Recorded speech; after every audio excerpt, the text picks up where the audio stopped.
3, 2, 1, 0, -1, -2, -3. You're live. Welcome in, everybody. We are playing Red Tees for Rick. For a viewer, I'm Rick. He always loves it to play from Red Tees, so we're going to shoot from the Red Tees today. I'm starting with driver. We're going to see if we can go low from the Red Tees.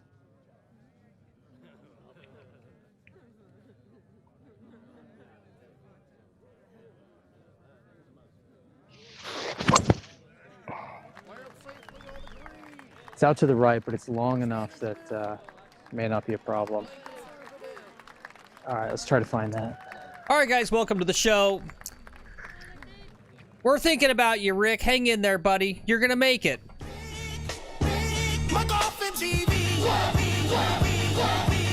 It's Red Tees for Rick.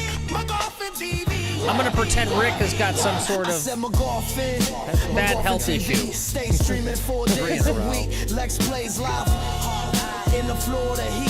Phil commentates and provides the beats. Now the whole package is feeling complete. Way above average, and we bring in the heat.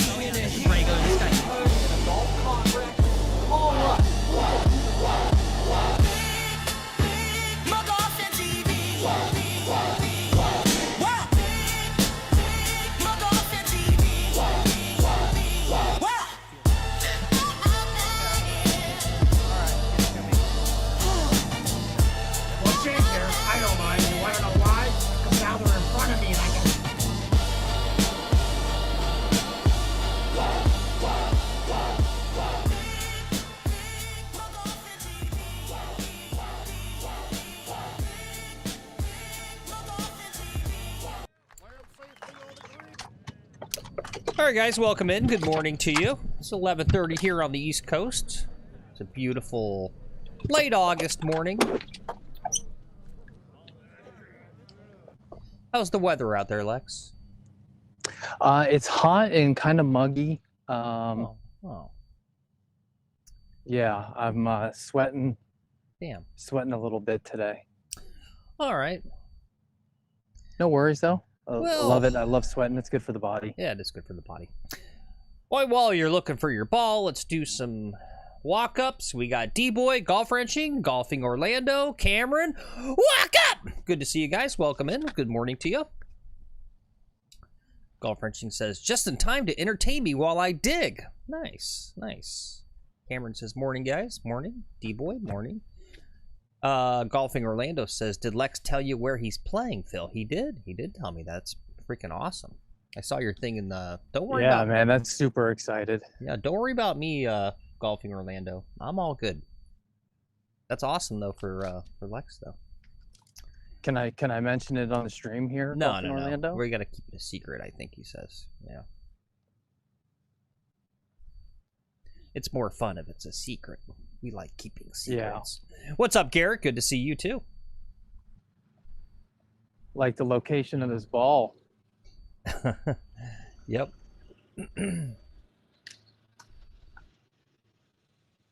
Oh, that's so... It's got to be in the... I'm sorry, go in ahead. The rough here somewhere. Yeah. Yep. Well, I've only been looking for 30 seconds. I'll look at the clock. You got another 2 I got it. I got it. Okay. I see it now. Got it.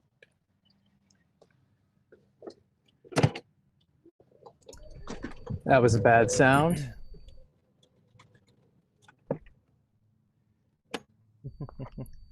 Phil, is my audio still okay? Yeah, you sound okay. Yeah, give us a... Okay, great. Yep, and give us an audio check, guys. If the levels are good or anything like that. Always don't be afraid to give me feedback, especially on that audio if something's not to your liking. All right, he's found his ball. We're here in the middle of the 218. Rough. Middle of the in hole. the rough. Yep, let's, I'm gonna go 4-iron. do a little flyover here. I'm gonna try to run a 4-iron up. Try to run a 4-iron up there. This could be risky. This is risky.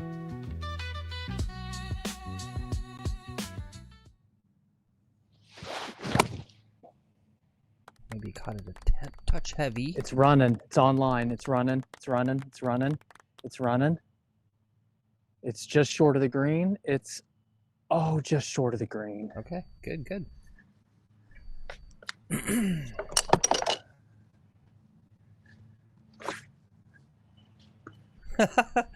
Golf Frenching says, yes, there is an audio issue. I've already heard Phil talk too much. Fine. That's it. Fine. I'm gone.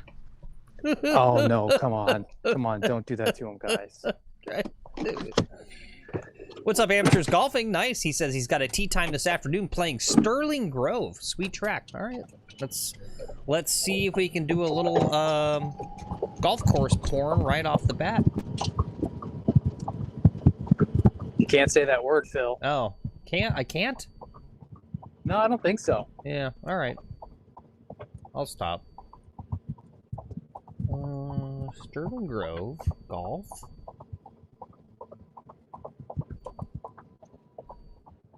Well, that looks pretty right there. Oh, yeah, very nice. All right. Oh, yeah, that's my kind of lay. I like that. No, very few trees. I like that.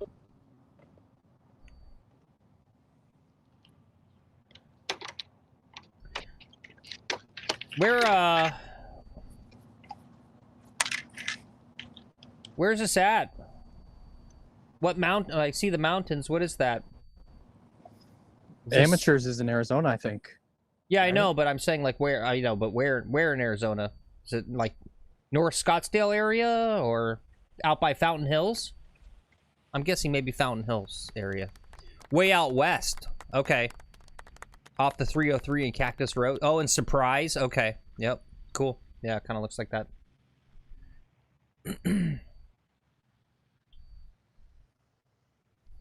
All right, Phil, I went to the chipping green this morning for like an hour. Oh, and good. was just chipping solid for an hour.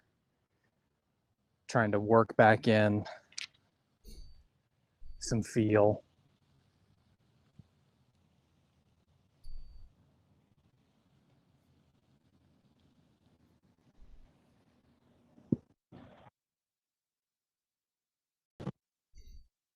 Oh, look at the side of the green there.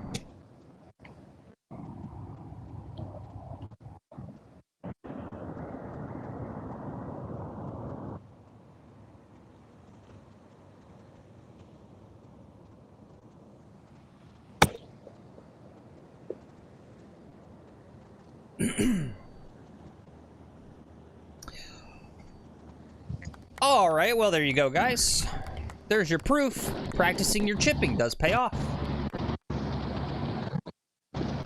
I got a little lucky with that one, to be honest with you. Okay.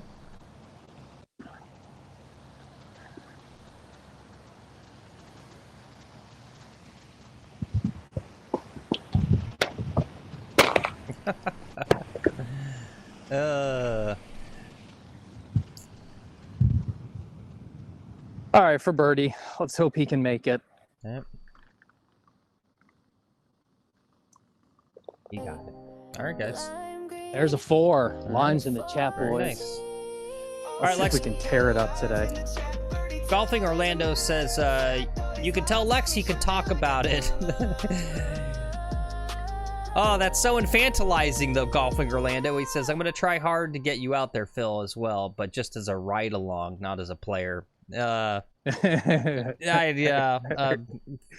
very much appreciated, but, you know. Oh, I got to go all the way up. Boy, does that make me feel like a loser, right?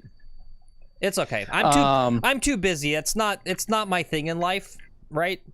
Like, here's the thing, right? Lex puts up with the like the attempt at comedy and the attempt at acting and all that sort of stuff, right? He puts up with that part to be able to just be able to do golf.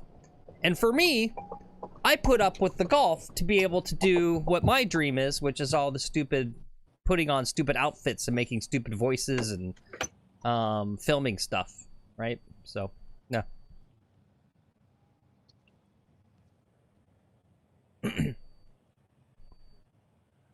I've got 284. I think I go for it. Okay. Hopefully that makes sense. So the course first guys that Golf in Orlando is going to take me to with I'll just say like two really amazing people, a couple other amazing people, is Grove 23. And Grove 23 is Michael Jordan's course up in Jupiter. It's not too far from here. And I think it favors a fade, if I remember correctly. He had it designed for his shot shape. And I believe that's similar to mine.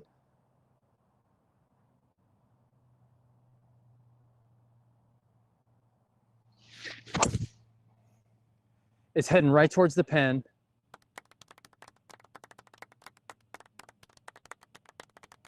I think I'm on the green. All right, very nice. Why does the camera seem just weird? Am I zoomed in? No. The data was just low here. I'm parked in a different place. Okay. Where there's a little more trees. I'm gonna try to. Almost seems like something else. I guess I'm just going to the green. What's up, Horse? Good to see you.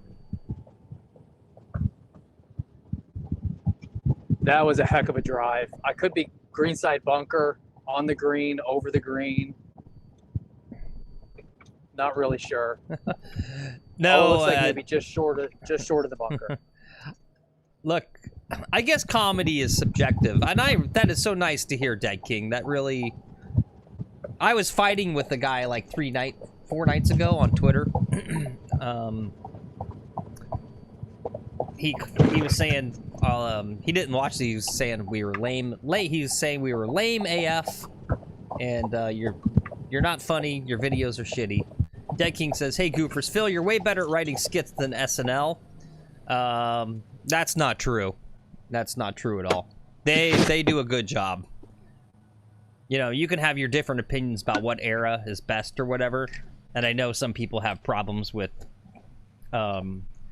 recent eras, but I can tell you, they're actual professionals. Yeah, yeah. My acting is top notch, Phil. Yeah, I'm talking about the writing. Yeah. Yeah. No. But I appreciate it. That's very nice to hear. That does mean a lot to hear. Yeah, amateurs in horse. You guys, that weird. Not that it's completely unheard of, but that dust storm in Phoenix was crazy.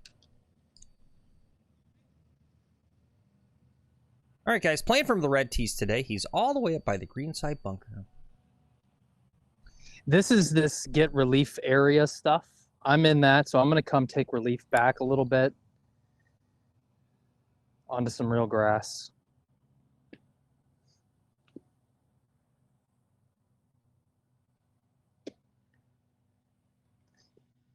Yeah, no, I was seeing it, Horse, on the Twitter. That was crazy. I'm short-sighted. I got to get this tall, get it up there, land it soft. I know this shot. I was just practicing it. Oops. There it is. Get in the hole. Get in the hole. Oh, I think I hit the pin. Very nice. Had a weird hop there. Let's go take a look here. Oh, I rolled about. Yeah. What's up, John Baggers? Rolled Good to out. see you. He says, I got a question. The question is, which one of you walked up? Hey, there's Rick. Hey, hanging in there, Rick. You hang in there, buddy. We're playing red tees for Rick for you today. We care about you, buddy.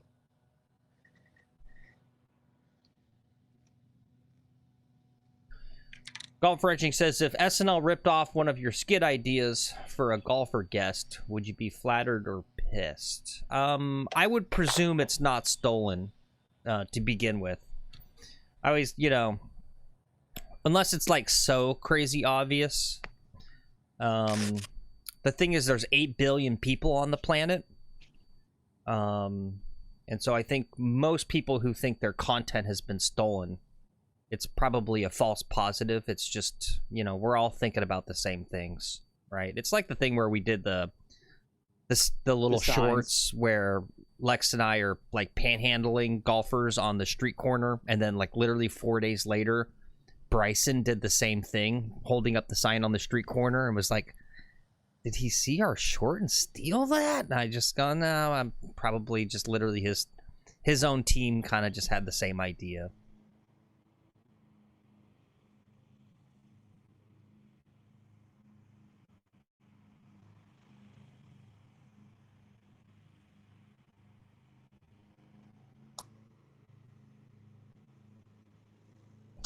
All right, not bad.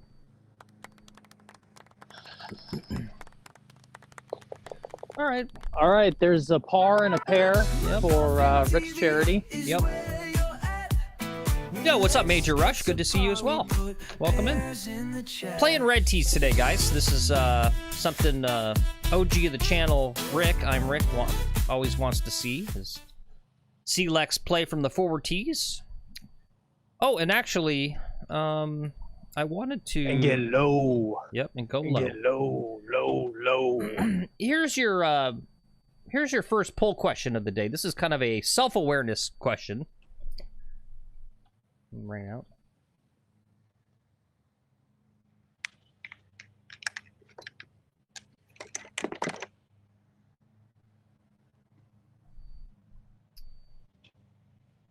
Question is, do you knowingly play tees that you know you shouldn't? Do you play farther back tees than you really know you shouldn't, but you just can't help yourself? That's your question today. Phil, that's a great question, because you know what's been on my mind about playing with Golfing Orlando at Grove 23 is like, what tees am I even going to play from? Yeah, because they're going to play from the backs. Well, I know he's going to want to play from the backs, and one of the other players is going to want to play from the backs.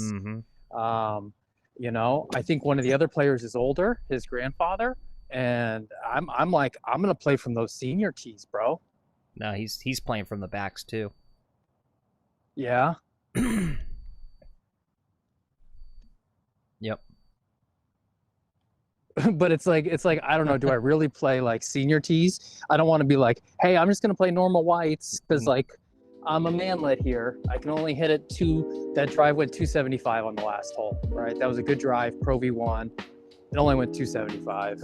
Yeah.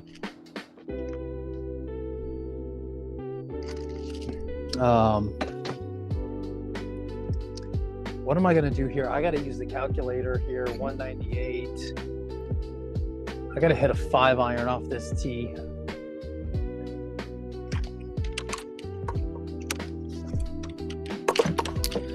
Major Rush says if he has the chance, he plays the regular tees, but he thinks it's an age thing. When he was 25, he would always pick the whites. Yeah. As I've gotten better at golf, I'm more comfortable moving up to a closer tee box. The one thing I don't like about it is hitting an iron off of the ladies' tee box here. I'm not going to hit down on this. I'm going to tee it up high. I'm going to really try not to take a divot, because I don't want to be that guy who comes out like this perfect ladies' tee box, makes a divot on it, you know? Or tee box 6. I shouldn't call it the ladies. It's tee box 6. Anyone can play it.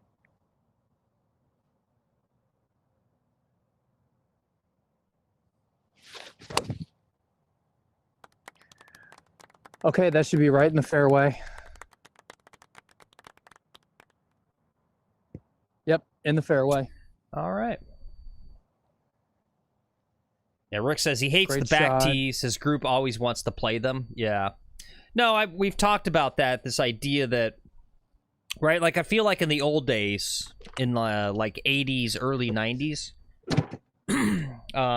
this wasn't really a thing, this thing about like bros wanting to play these back tees. And then I think what happened is because we had sort of a revolution in distance, and within everyone's kind of golf buddy group, there's always one guy, right, who got, you know, bulked up and got the fitting, got the distance, right, speed sticking, and so you got one guy in the group now of your buddies who genuinely does hit it like 300, and so he starts playing from the backs, and basically it sort of shames everyone else right? Because that's the thing about that is it kind of emasculates you when there's like one of your peers that, you know, hits it super far, and now you feel like you need to do it too. Yeah. And so I feel like that's become a thing. I don't know. Hey, what's up, Spencenator? Walk up to you as well. There you go. D-Boy says, yep, that's my friend Dave, who wants to play the tips. Oh, dang it, Dave.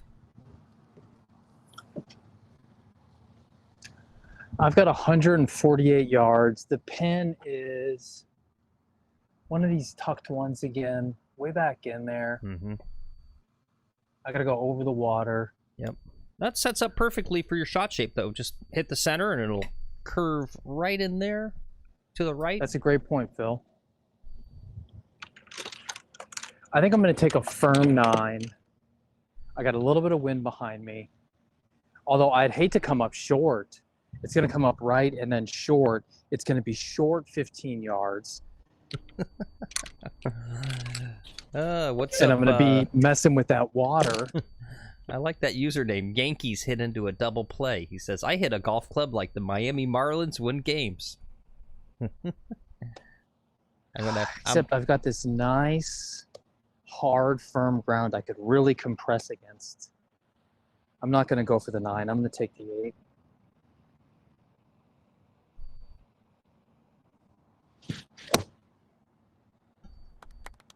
It's looking, it's turning right into it, turning right into it. It landed long and went over. Hey, I don't know. I googled it. Yankees and the Marlins are in 3rd place in the East. Can't be doing that bad. What happened to the? We're a West Coast family. We're Giants fans, so I don't really pay too much attention to the other. What's going on with the Nationals? I thought the and the Braves. I thought the Nationals and the Braves were good teams. What are the Nationals doing down in last place?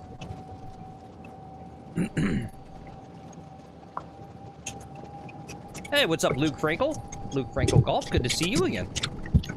He says, I play the whites Luke. Unless everyone else is. I really wish we could change the color scheme. Like Lex's Club just went to numbers. Yeah. Because I'm so confused about the and it's like it seems to change right from course to course. They have their own like color scheme. Like what is black and blue? Black and blue are normally tips. Traditionally, black is going to be tips. Blue is going to be like professional tees type stuff. Okay. Your tournament tees, and then you go whites. Those are the men's. Okay. And then you go gold, red. Okay. That's gold. Yeah, gold. There's always like a gold. Yeah. Like in there for some reason for like older men. And then there's like red tees, and then there's like green for seniors.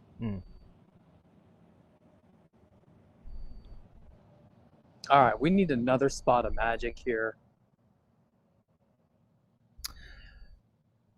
Really, you know what they should do, and it's because golf has grown so much, right? Like I always tend to think that it's, like what's my little term? It's stupidity, not cupidity.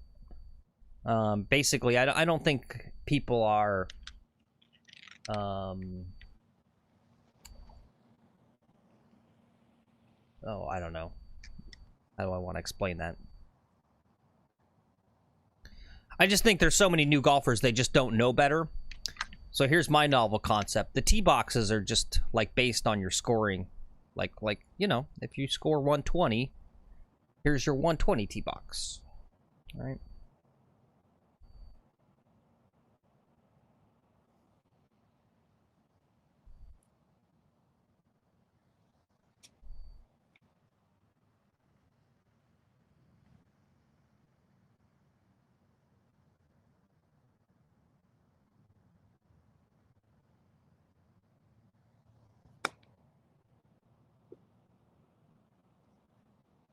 Quack. Quack. Zoom. Quack. I guess then the problem is people need to be honest about what they really score, though, which is a whole separate problem. I'm posting this round. This is a postable round here. Mm-hmm. Hey, what's up, Lumber Pat? Oh, check this out. Check this out. This guy's hitting off the bank. Oh, cool. Let me zoom in time. All right, you did good. Okay, dang it, I didn't get my zoom in time. All right, One of yeah. those moments where I guess that is a problem, John Baggers. Yeah, you shoot 120 from what, T-box though? Yeah, because then I guess if you shoot better, if you move up, and now you're shooting 80, or 90, let's say you shoot 90 because you did move up. Well, I guess that's how that would work. Then you go, okay, well, then I move back. Right? Yeah, and then you would move back 1T, and then you'd shoot 110 and go, okay, and then you go back up forward. And you go back and forth, back and forth. That'd be good.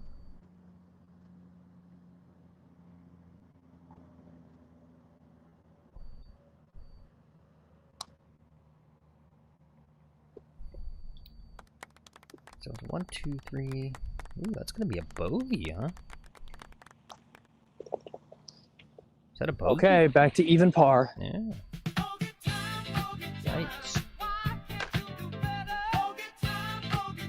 Like playing this hole from the ladies' tees just doesn't make it easier. Yeah. The tee shot isn't necessarily the harder shot here. Yeah. It's the approach, the green.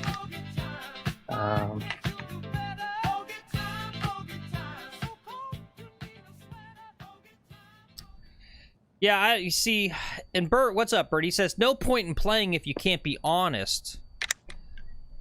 See, again, I want to be fair to people. There's different... I think taking gimmies, and there's different levels of just how you play and how you have fun in the game. Yeah. Right? You yeah. go ahead. You go ahead. No, you. No, you. No, you. No, you say it. It's totally okay to come out here and goofball around. I'm gonna load the drone here on this next hole. Playing red tees, T-box 6. This is gonna be a nothing shot. It's actually probably harder for me than a full shot. Let's check the yardage here. 85-yard shot is what we got. Or if you want to come out and take mulligans and, I don't know, give yourself gimmies and just drink beer and have fun, have at it, Yeah. Or if you want to film your golf, if you want to, take everything ultra seriously, have at it. The one thing I ask is that you just only spend 12 minutes per hole, please. There you go. Whoever you are, just do what you want to do. Just only do it in 12 minutes per hole. Truer words. Yep. This guy's like a golf Socrates over here. This guy's there you go. Horse says, God bless that rule. Yep. Horse says, keep moving.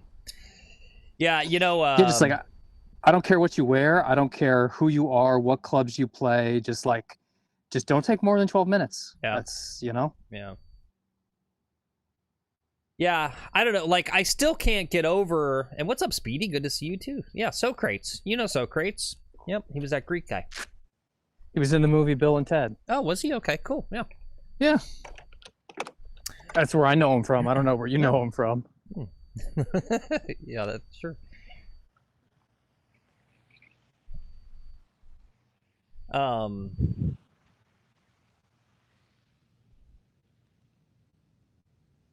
All right, drone's loaded, Phil. Take a look at that pin. That thing is tucked.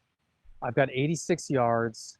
I've got sand wedge in my hand now. I don't think it's enough club, but I'm afraid to club up to a gap. I'm gonna go with this, and we're just gonna tee it a little lower. We're just gonna trust the Pro V. Trust the Pro V.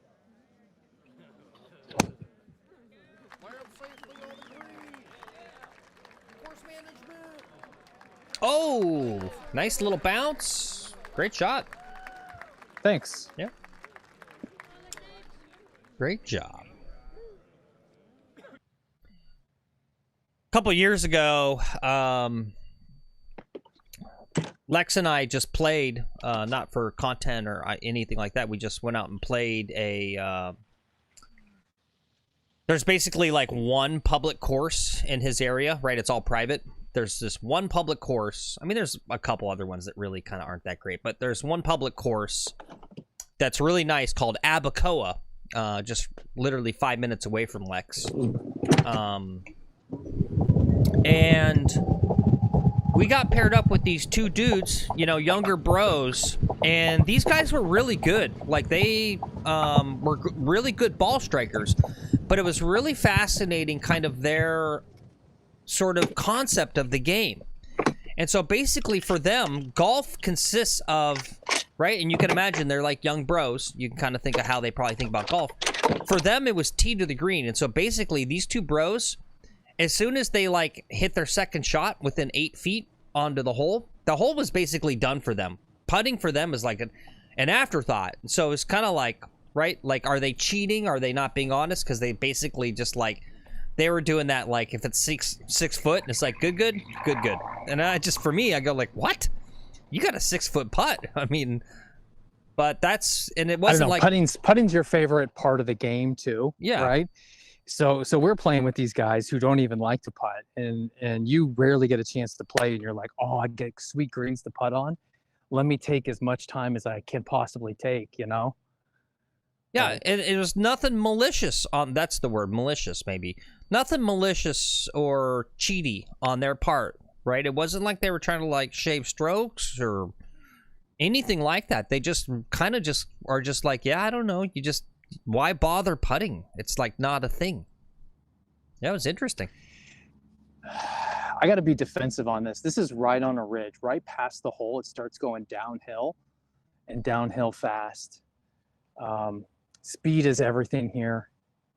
I'm going to basically go right at the hole and just try to worry about speed and leave it a little short, I think.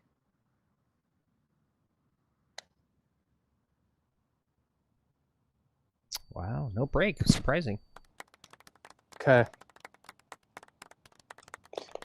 All right. A little El Pareache there. Nice job. Yep. Thank you. Yeah, no, I know. I got it. And what's up, Keith? Good to see you. Yeah, it didn't turn. That was weird. Seems Yeah. like it would have.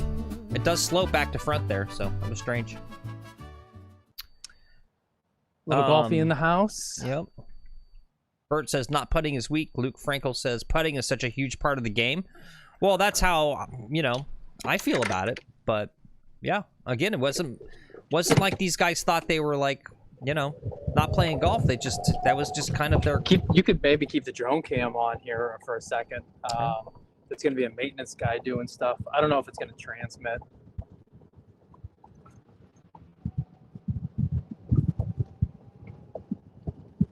Yeah, looks like it's not Yeah, transmitting. he's driving on the green.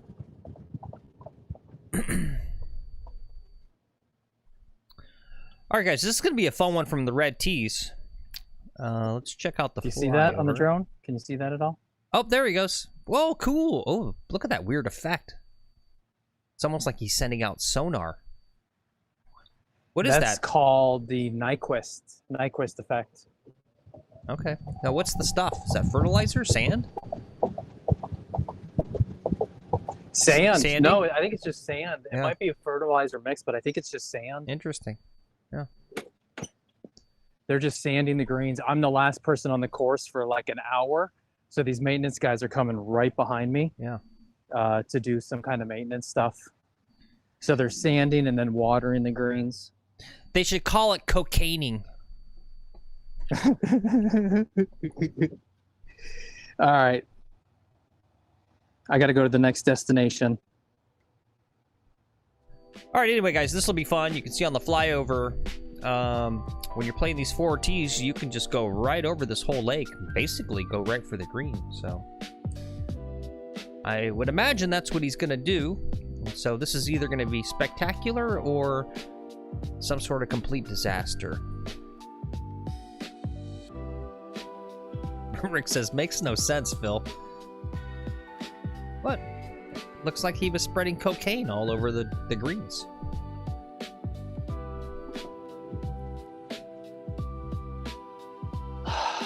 The GPS says 285, which would be driver.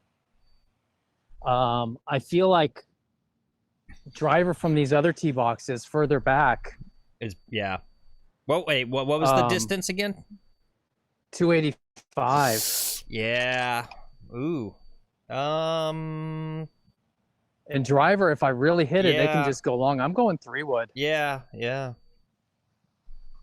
But 3-wood, I'm like, oh man, I risk like not even clearing the stuff potentially. Mm-hmm. I don't know. Maybe it's chippy driver. We're gonna give this 3-wood a go. Okay.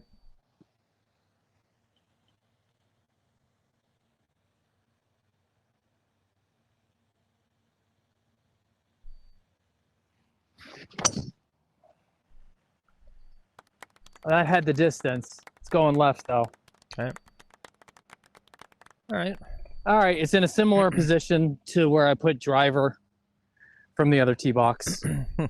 D-Boy says it's a good time for Rick's 11-wood skipper. Yeah. Rick only gets one thing per show. Yep.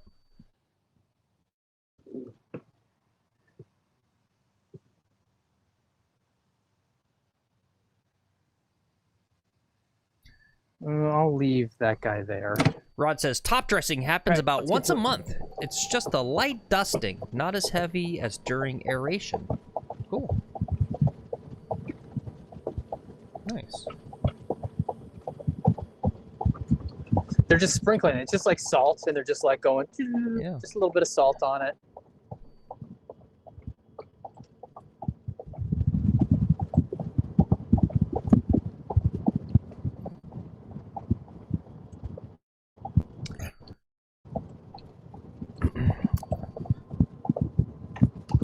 Here's a golf question for you guys. Here's some engagement farming.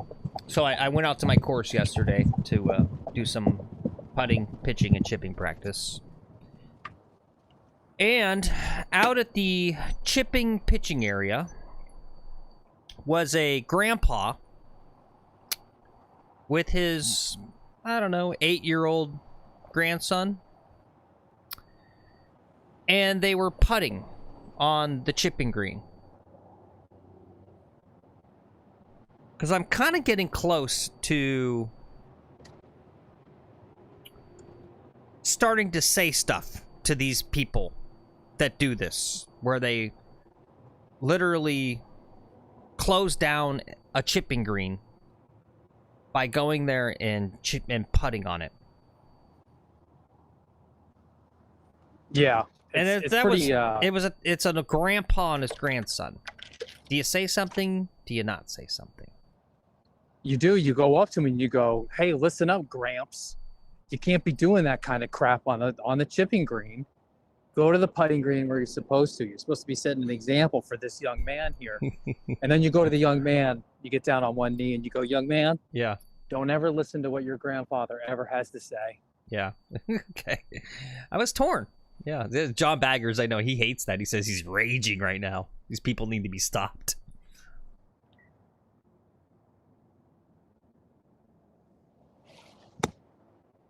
Oh, cut to that drone. Great pitch. Nice job. God, this guy is good. Good job. Okay, let's go make a birdie. Horses, what annoys him I got is... applause from the maintenance guy. Okay. Horse says what annoys him is people pitching into a chipping green. Well, see, I don't know. See, Horse, my area is big at my course, so it's intended to do both. Like, they've literally got tee boxes, like nice tee boxes from which you are intended to do long pitches, like up to 50 yards.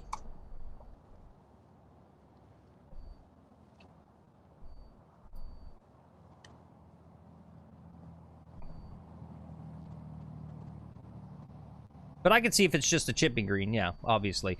I mean, there should be signs that really, truly is just a chipping green. Right? Shouldn't there be signs? Horse says, F that noise, I don't want to get hit. Yeah. Well, you wouldn't get hit by me. I was doing good. I was freaking peppering the hole. Hitting like 50-yard pitches yesterday. Yeah, Rod says just fix your ball All right, marks. Phil, I think Yep. just confident, a little on that side, but even just left edge. I think it's just left, you know, you're right, but my left edge here. Why is the snow back?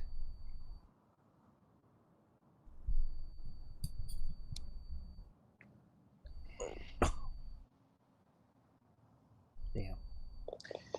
All right, that's a 4. Yep. Just like a wedge, got soul and I'm greens and regulation. I had a good read on it. Yep. Addicted to the green, so aligns what I'm finding. Got that dog in me. Yeah, I know. I don't know why I'm sparkly. I thought I got it fixed. I don't know. It's the chroma key. I kind of like you sparkly. Yeah. It's the chroma key with the green screen. I don't know. It's your green skin is what it is. It's all the green. Yeah. Because you're a lizard. Oh, maybe I'm just too close. I'll go back. There we go. There we go.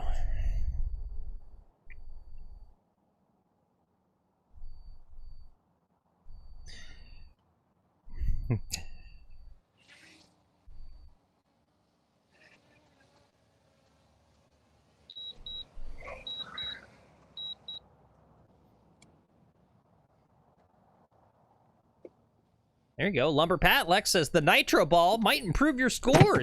He's heard it's the number 3 ball in golf. Yeah, it is the number 3 ball in golf. I've heard that too. I've thought about playing nitro or you know, some of those other balls, Top Flight, Pinnacle. Mm-hmm. A Lady Precip. That's a good ball right there. That's funny. Horse says he heard he had the radio on in the car and he heard a commercial that used the same AI as us. Band was the same. You mean you heard the same song? Yeah, it's crazy. Like, I don't know what it was. I mentioned that like a couple months ago. There was some like a bigger company. And I mean, I've heard it. I've heard some of our stuff in Grant videos and stuff like that, I think. Yep. We all use the same royalty free music. Yeah.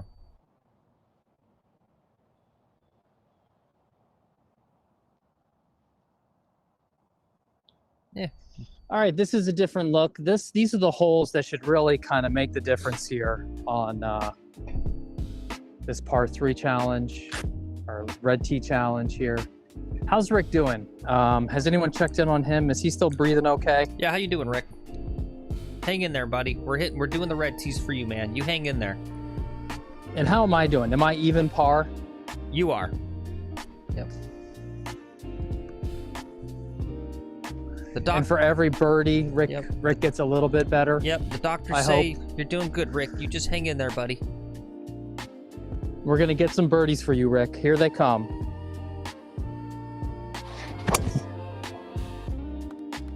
Well, that is absolutely murdered into the fairway. Rick says, how come Phil and read my comments in my voice? All right, Rick, there you go. He says, I thought that last putt was a weak effort. Is that better for you, Rick? Oh, wow. A weak effort, huh? Hey, what's up, Stafford? It didn't go in. Yeah. It didn't go in, but I wouldn't call it a weak effort. Yeah. Stafford says, hey, regarding the poll, he played the front tees with his wife yesterday. It does not make things easier. Sometimes things are too close. Yeah. I.e., I drove the ball over the green OB on a par 4. Yeah. Yeah, there you go. Yeah. Yep. Yep.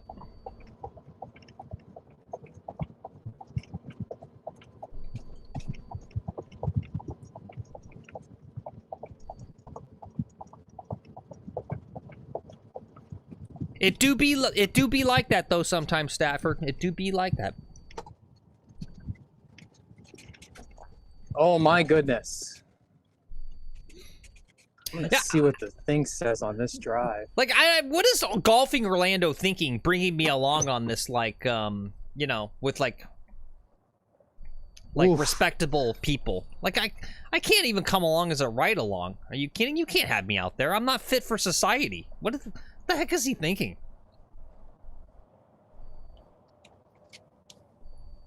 That is true. I don't know. We can send you to like etiquette classes, right? Yeah. They have that. Like finishing school for grown men who like never learned how to do grown-up stuff. Yeah. Do they have that? I think it's reading a Jordan Peterson book or something. Yeah, I don't know. Yeah, I'm gonna come out there. I'm gonna have my little monocle and top hat. Yes, I'm here at Grove 32. I'm watching the golf today. Dude, see, you've already messed it up, dude. Grove 23. Whatever. You're gonna say Grove 30. You're gonna say Grove 30. You know what makes you perfect though? You know what makes you perfect is you don't even know why it's Grove 23. You're so oblivious and I don't care. You're so ambivalent to. It's got 23 holes to all of it. You know that actually makes you a pretty good guess because we're not very easily impressed either. Yeah. And it's not about being easily impressed or impressed. It's just kind of like, hey, I don't know. Are you a nice guy? Like that's more important than anything. See, and I'm not really that either. So yeah. No, you're not. Yeah. I mean, I'm nice. I'm sweet at heart, but yeah. I mean, I can't help it. I offend people. I've got Larry David syndrome. All right, I've got 112 yards.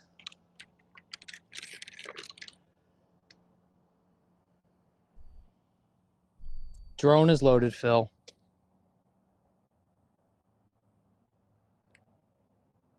I'm going to take sand wedge, or I'm sorry, gap wedge here. Stay down on it. Oh, I'm playing too slow. The maintenance guys have gone in front of me.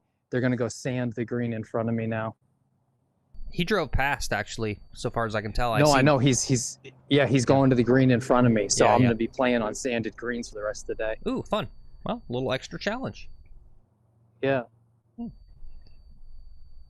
right, 112. Where is my usual miss? I pull it left, right? When you try to hit softly, yeah. I mean, it's not actually a pull left. I think you're just when you slow your swing. Oh, there you go. Yeah, it's a good spot. You guys see the ball there? I aimed out right. So the amount that's left is really still not great. I'm doing something where I really come through. Well, when you slow the swing down, right? I think you're getting the slot better. So, right, you even out the path. You're getting some draw bias, and then also because you're probably used to kind of artificially closing the club face a little bit, then it becomes a little bit of a draw bias plus a little bit of a block to the left, if that's the right term. That's just that's my uninformed. Yeah. Anyway, what's up, Zippy? Good to see you.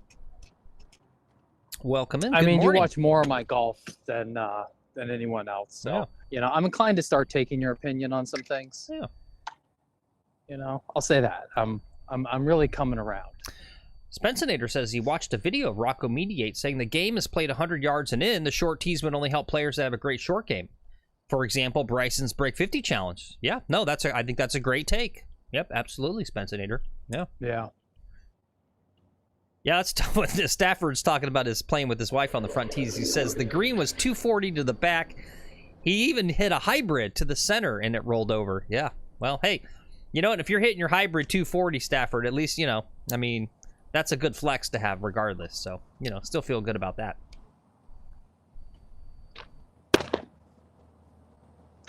For real, that's a big hybrid.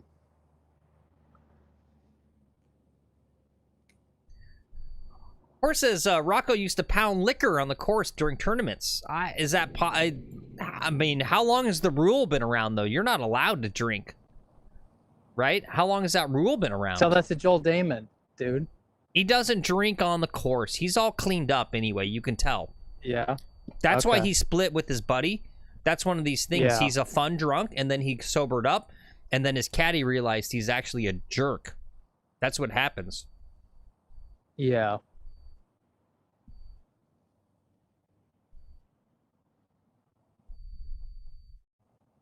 All right. All about the pace.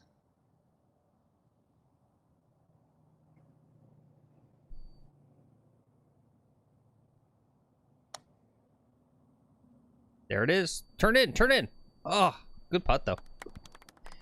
Thanks. Good putt, but I'm so sick of you impugning Joel Damon's character, Lex. You're going to give us a freaking slander lawsuit. Yeah. He's fully clean and sober now. He's a good man. All right, Lime's in the chat. Oh, well, good for him. Oh, wait. That was a par 5. Yeah, that's a birdie, bro. Crap. Lime's in the chat. Let's do that. You tricked me. Well, because I drove it. The drive was 330 from the red tee, so Yeah. I had like 100 yards in on a par 5. You tricked me.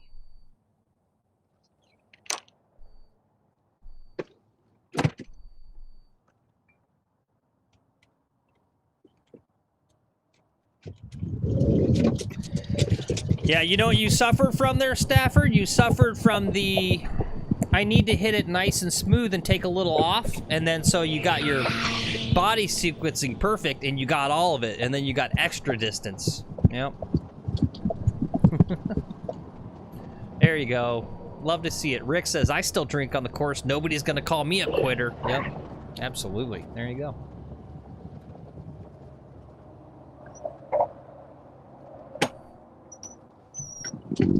You know what? Hey, it's fine. If you can drink responsibly, you know, enjoy yourself. It's the beauty of This life. is kind of an interesting shot, Phil. I'm giving you here on the drone. All right.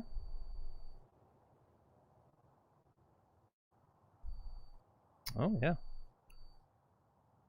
Turnpike looks quiet this afternoon. It's nice to see. Oh, they're watering too up there, Lex. Yep. We actually want to record that. This is good. I'm going to record this Well, you because need. I need that for my pexel. I need the good shotage of water. You really need to do is go out there and get me a new drone footage, a whole one. Still haven't done that. Shame on you.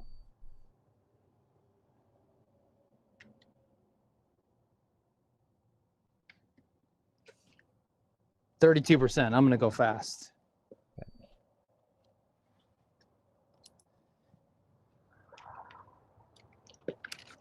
Okay. We're trying to drive the green. It's 315 yards. The pin sets up good for a hole-in-one. I'm going to start it left. Yep.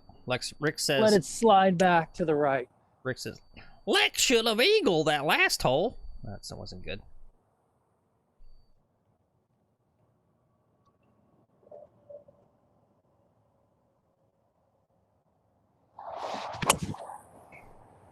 Oh, that's going to make the green. Cut to the drone. Oh.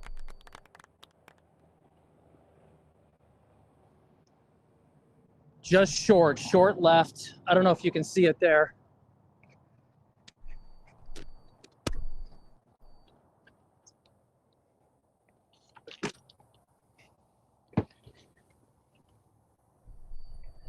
Yeah, I don't see it.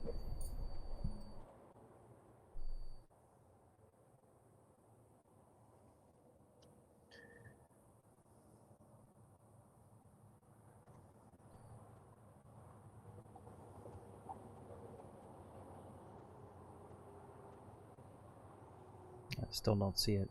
Oh, jeez. Don't crash your drone. Be careful. Careful of that pin. He's landing it, guys. It didn't go in.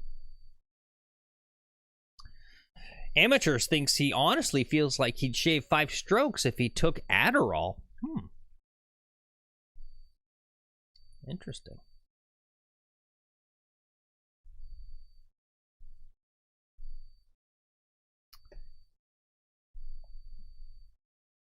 Oh, your main camera went down, Lex.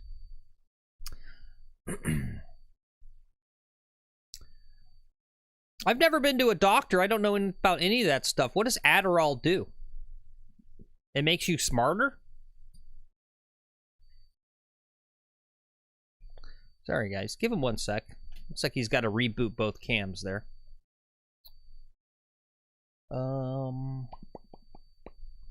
It's ADHD medicine. Helps you focus. Interesting.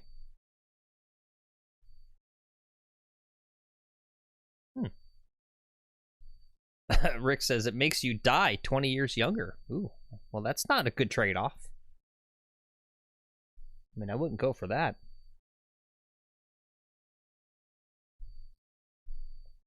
That does not sound good. It's just legal meth? Really?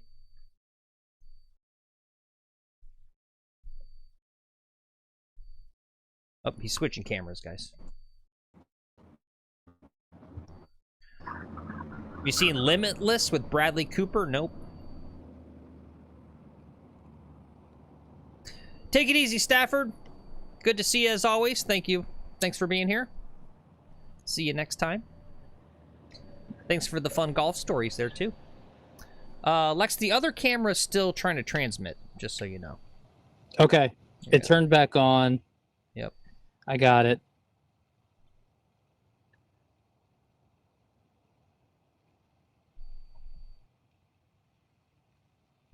Yeah, D-Boy says he used to take it for his ADHD, but I stopped after a few months. It's no good. My doctor has talked about maybe prescribing me Adderall. No, don't. Right, but yeah.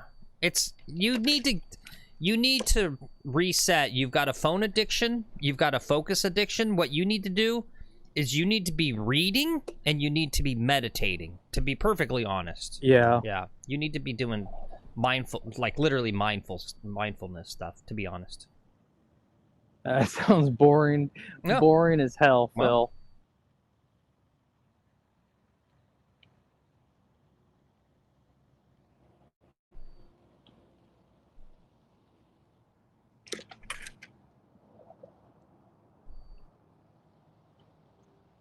that was a smart walk off. I had a lob wedge in my hand.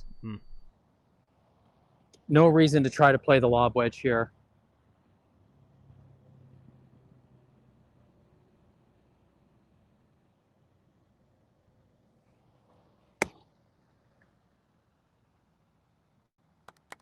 Get up the hill. Get up the hill.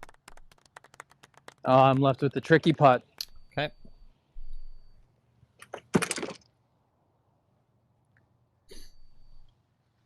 Yeah, sorry about that, guys. Phone overheated. This phone should be fine. We got a little bit of cloud cover that came in. I think it's 92 degrees out here. Something crazy. Yeah.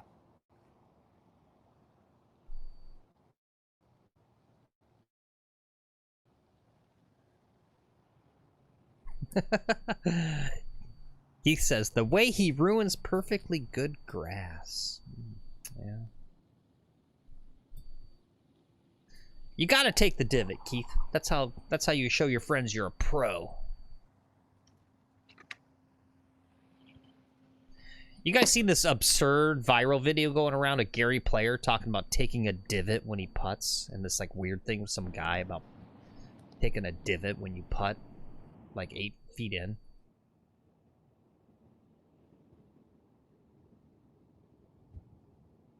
Phil, where do I aim this? It's going uphill. I got to aim it to the right. It's going to break to the left. I got to aim it just a little bit to the right. Yeah. No, on my right's less, but I mean, I think it's doing this. Yeah. Damn it. Yeah, see, there's a ridge there, is there not?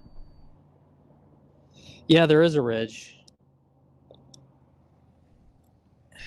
All right, it's still a par, yeah? Yeah, that's a par. Yeah, par. There you go. John Becker says, God, I hate Gary Player. I'm so conflicted, right?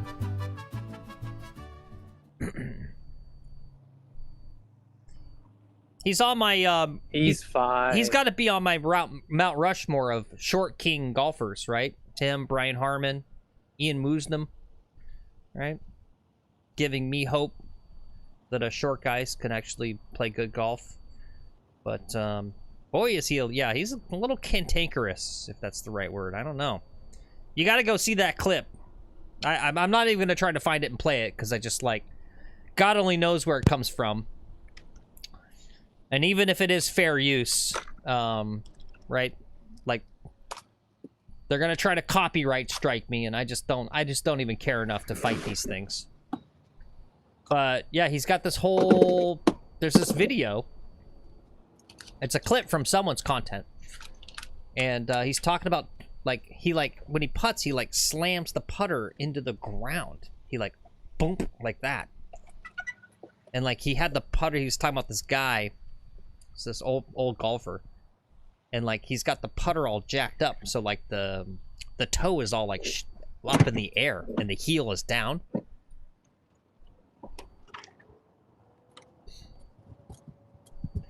Mike Weir? Is Mike Weir short too? Hey, what's up, Gordissimo? You made me lisp because you said he says walketh thee up, lads. Yes. Oh, I do dare say. Would you like to walk up there, young gentleman?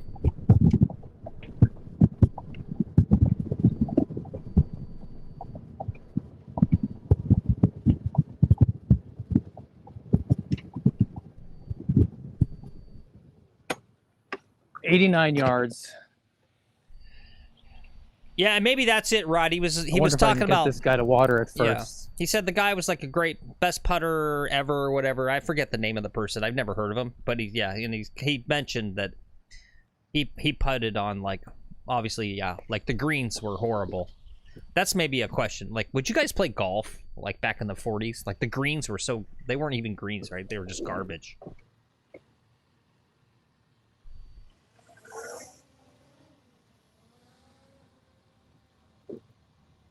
Yeah, back when they broke the wrist putting, yeah. Yep.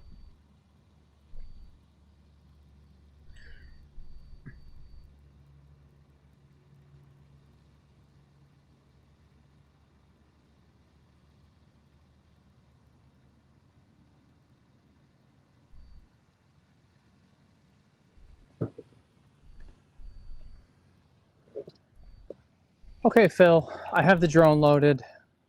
Okay.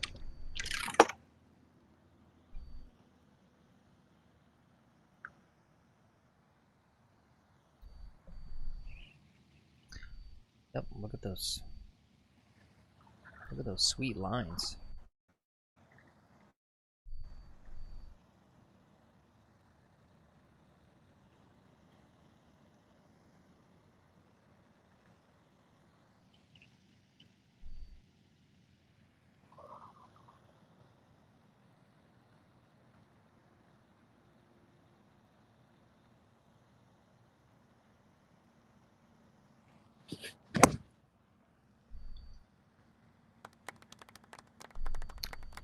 Get in the hole for a asterisk hole in one. All right, good shot.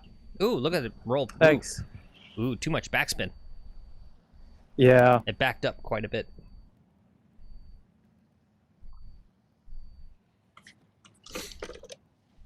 When you're an elite player like myself, Phil, you start generating a lot of backspin. Sure, yeah. And just that comes with the territory. And but I have an uphill putt.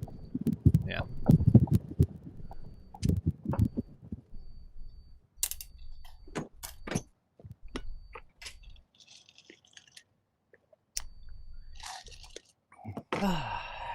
Anyway, thanks for coming along today, guys. Appreciate all you. Big show today. A lot of folks watching. Appreciate it. Don't forget to hit that like button.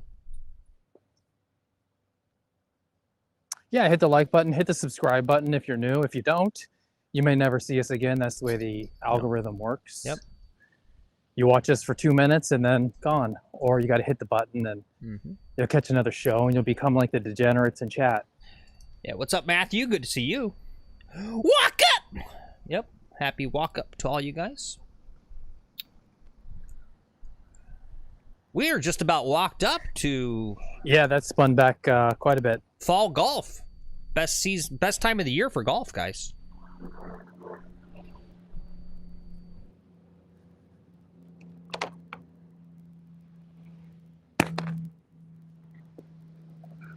All right. Phil, I think I got to start playing a little slower. I'm playing fast. 8 holes in 1 hour. Yeah. I'm playing too fast. I guess because I'm driving the greens. Yep. I can't believe I haven't caught twosome in front of me. Maybe they're doing red tees for Rick too. Oh, they might. You know, my whole club might be doing that today. That might be like Oh, you know what we needed to do, Lex? If we had time or whatever, or the money. What? We should have worn the little red bow thing on the With hat. the ribbon? Yeah, yeah, the ribbon. Yeah. Yeah. Yeah.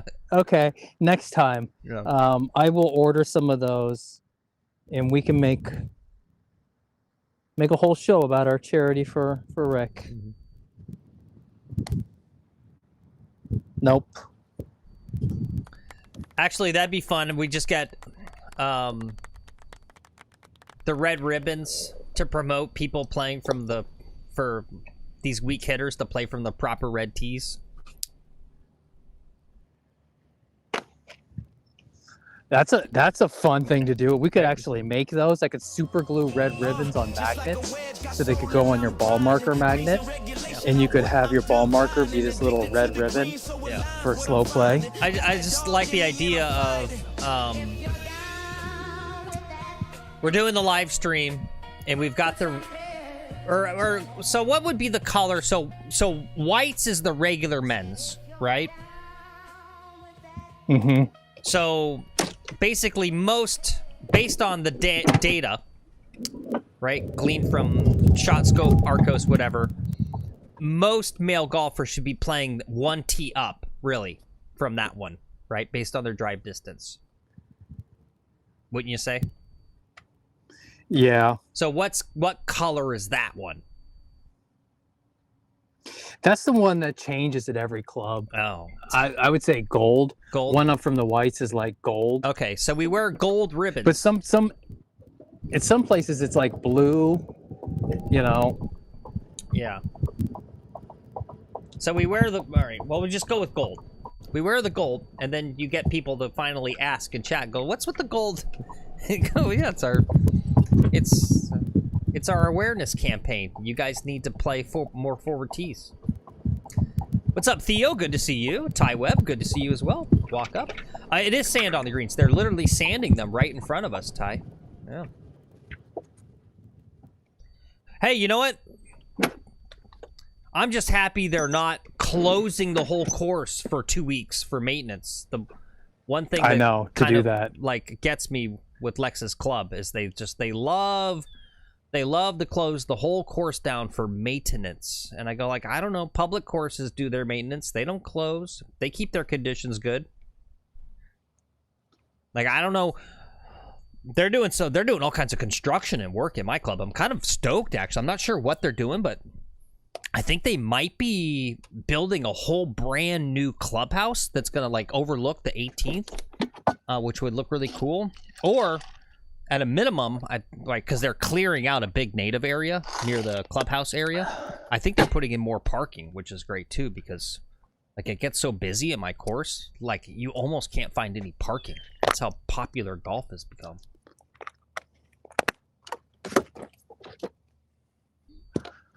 They're putting in Phil's Learning Center is what they're doing. You're going to get a job there. Cool. And you can start giving instruction. Hey, yeah. You could be a teaching pro, Phil. Mm-hmm. All right, 335. The last drive, we didn't quite get that 330 number. I don't think. We're just going to come up short of the bunkers here, hopefully.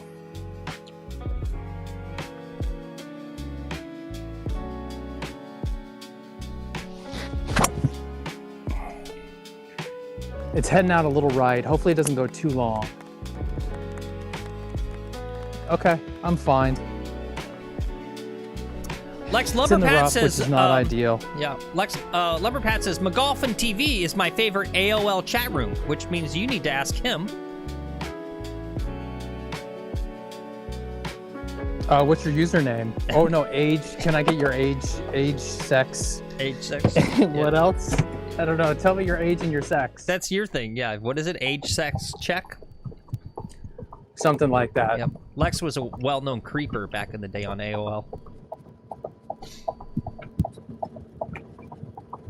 Yeah. Oh, location. Yeah, there you go. D-Boy goes 42, yeah. New York. Yeah. Some of you guys know. You get the reference.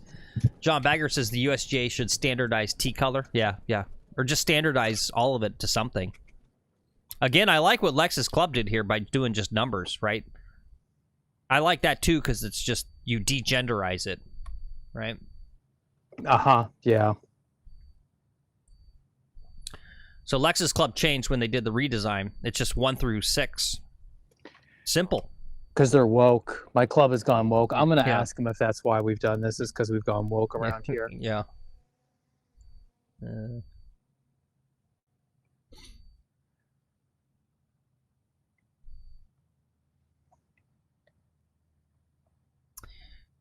Yeah, Matthew says he's still got a persimmon 5 wood. Yeah, we bought a old style clubs for content purposes, and yeah, they are genuinely hard to hit. Yeah. Shout out to the old You have timers. to swing correctly. Yeah. Okay, similar story. We've got like 85 yards again. Seems like today has either been like an 85-yard par 3, or we go like driver, 85-yard shot.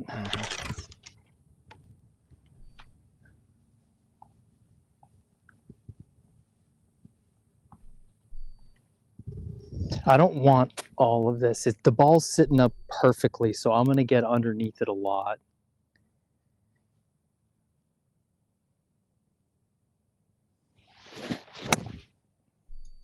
Could be great, Phil. Could be great. And it is. Beautiful shot. Thank you. What a shot there. Yep.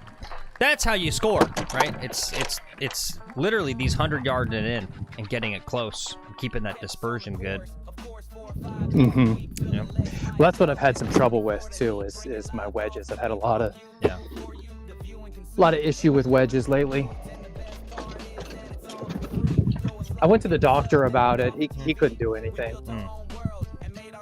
It's worthless. Yeah, he's like, I'm pulling all my wedges left, Doc. He's like, that's what I said. Yeah, let me that's exactly what I prescribe said. some Adderall. Well, I was hoping for something. Yeah. I was thinking more like some Xanax. Yeah, he's like, let's get you some Wegovy. Let's get you some Ozempic.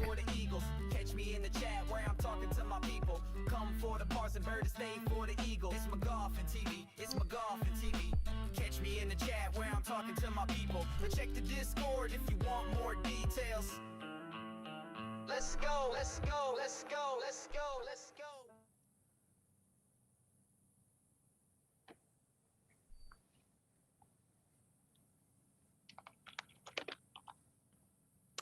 You know, if this green hadn't have just been watered, that ball might have rolled out a little bit. Maybe. You had some backspin on there. It backed up a bit. Yeah.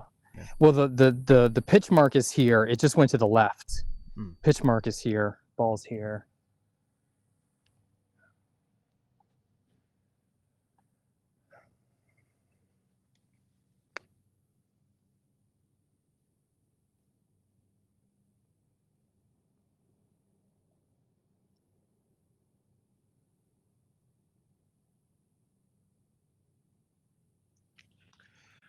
All right,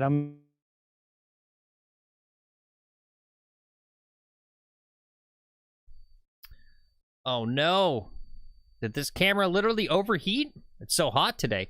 Supposed to be cooling off. Yep. Ooh, I think that camera just overheated, Lex. It just went down. Crazy stuff. Well, geez. What should I do? How long do you think it's going to take him to come back? The other camera was needing to cool down too. Yeah. Yeah. All right, well, guess, well, actually, we haven't done this one in a long time.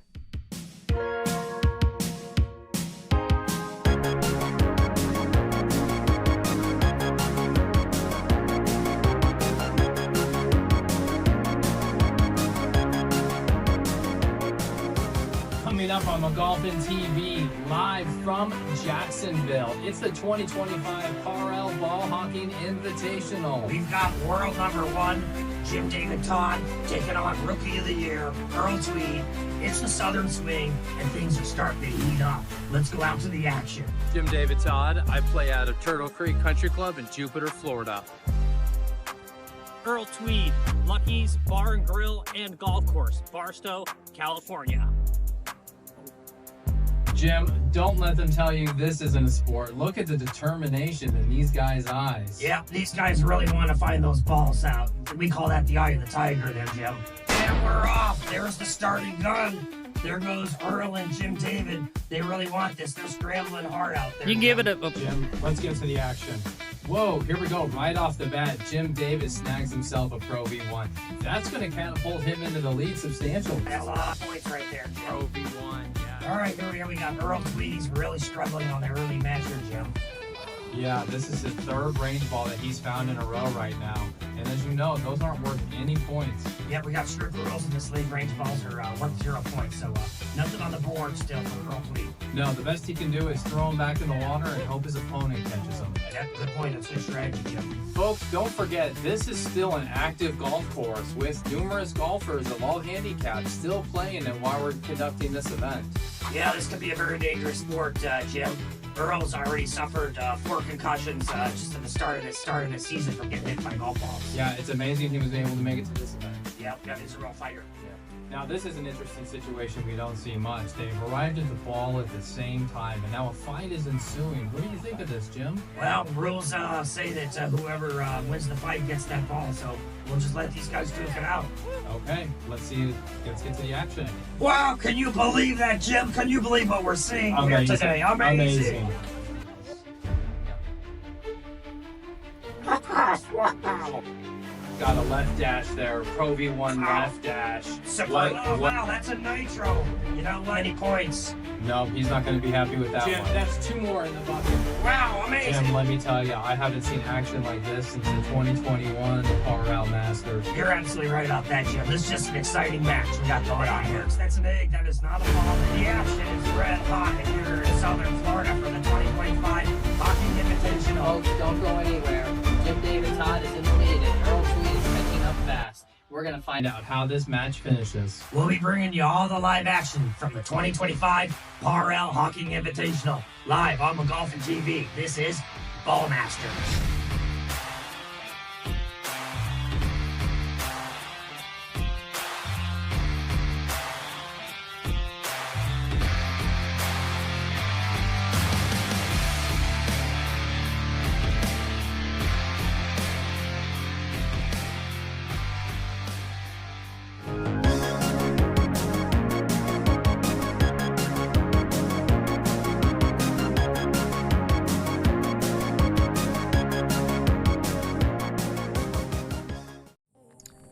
All right, guys.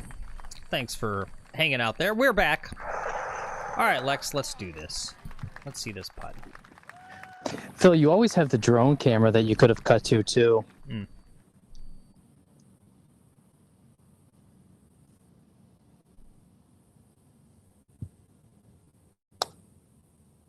Oh. Okay, that's 4 All right. Well, for an even par round. I got you 1 under. 1 under, okay. Yeah. I mean, I could have cut to the drone, but Lex, I mean, missing an opportunity to stroke my own ego by playing my dumbass stupid commercials? Come on now. Yeah, I know. Which one did you play? What do you think My golf pillow? What do you think? No, it was Golf Ball Masters. Oh, that one's worth it. I like Golf Ball Masters. You think your business partner isn't a narcissistic, psychopathic asshole? Come on now. Haven't you learned? When are you gonna learn? When will we learn, guys? Yeah, D-Boy says, if you made it into a short, he feels like it would blow up. Nah, unfortunately. It's already too, it's like, it can't even be a commercial almost because the setup is too, right? Like, how do you explain within 2 seconds what 3 seconds? What the setup is, D-Boy, to understand it, so that within 4 seconds you get to, like, kind of a joke. Yeah, that's the problem with shorts. Yeah.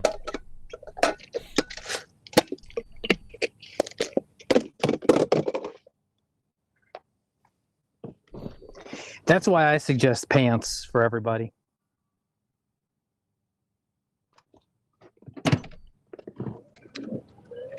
Lex, what's your favorite pizza?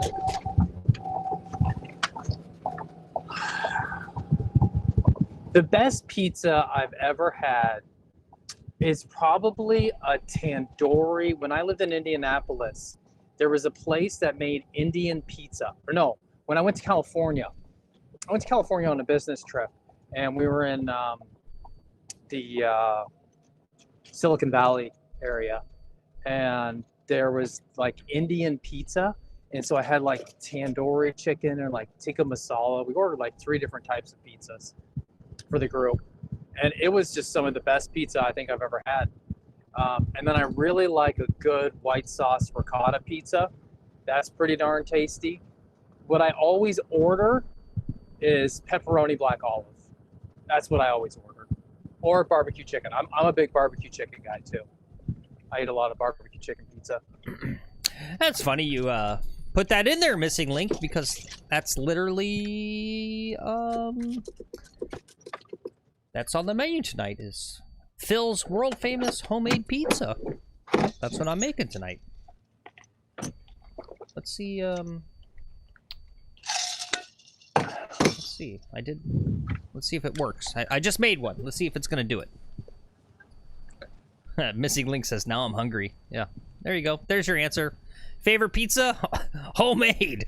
Are you kidding? Buying pizza? Are you crazy in this economy? No, you got to make it at home. I ain't spending no $25 for pizza. It takes all of 20 minutes to make dough. Pizza's easy to make. You got to make it at home. Save yourself $50. How do you make the dough, Phil? Where'd you get the flour? It's just bread flour, and it's instant rice yeast and a little bit of salt. I don't know. It's easy as making pizza dough is like the easiest thing in the world. It's just like super easy. Phil, I found a golf ball. Oh. I found a golf ball, Phil. Kirkland. I'm feeling Kirkland. Kirkland. Okay, Kirkland. This is a good golf ball. Kirkland. This one's special. Feeling Kirkland. Oh, Titleist. Titleist. Roby 1X, yeah. Beautiful. Hey, love it. That's fun. That's fun. God. Is there some sort of weird time-traveling Phil that went back in time to make a Titleist that says practice your golf on it?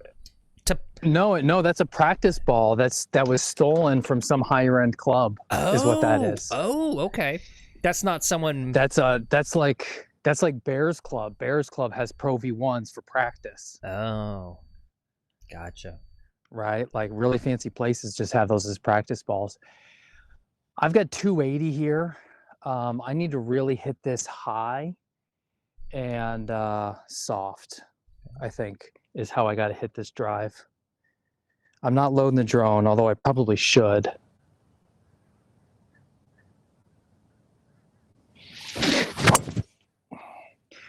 Yeah, no reason to load the drone. It's going out to the right. This could be trouble. That sounded aggressive. I think I might be into some trees out there. There's now someone on the green. You freaking I you was swung thinking so about playing a hard, sparks provisional. came out of your inside of your thighs.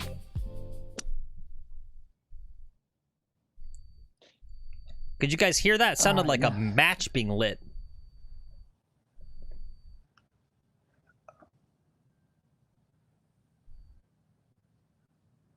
Okay.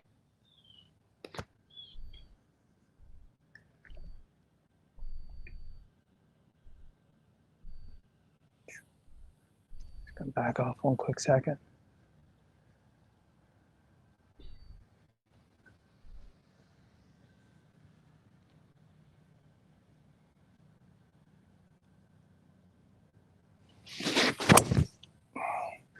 That one also sprayed to the right, which is what I'm setting up to do here, which is probably a mistake. Mm-hmm.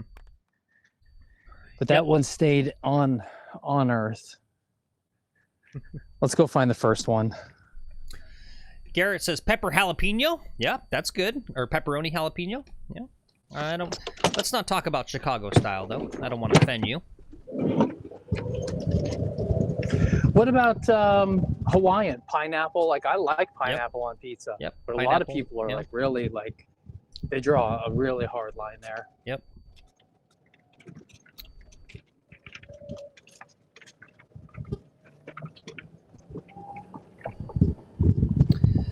Luke Frankel says Yankees hit into a double play as an expert pizza man. Really? Interesting. That's a tough one, right? We can't...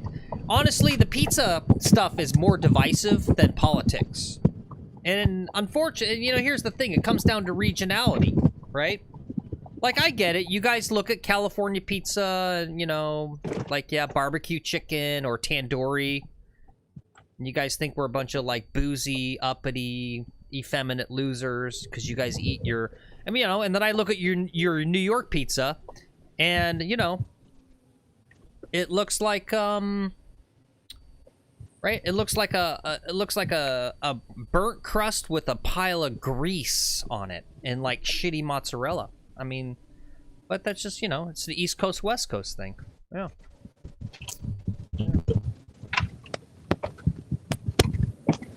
Which I think both coasts can agree that Chicago's the worst. Yeah, yeah. Who wants an abortion inside their pizza? It's gross.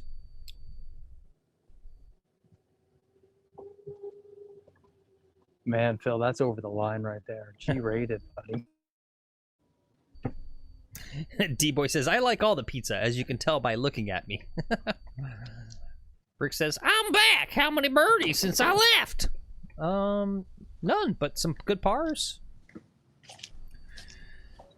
Matthew says, QT pizza or racetrack? Racetrack has good pizza?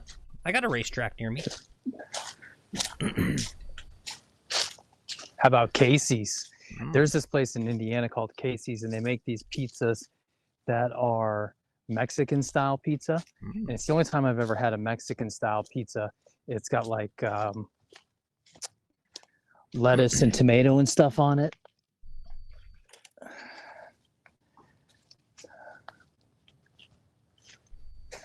All right, I'm not seeing my ball. I see the provisional.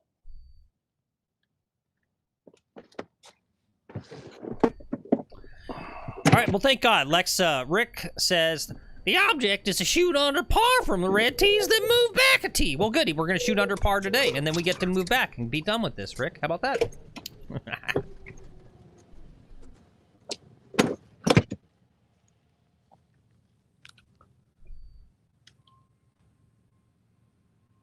Well, I don't know, not so fast.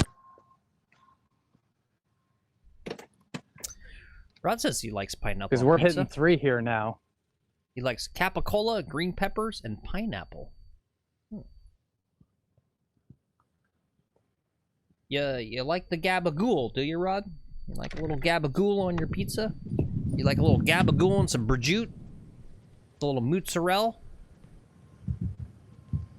You mean mozzarella? You like the mozzarella?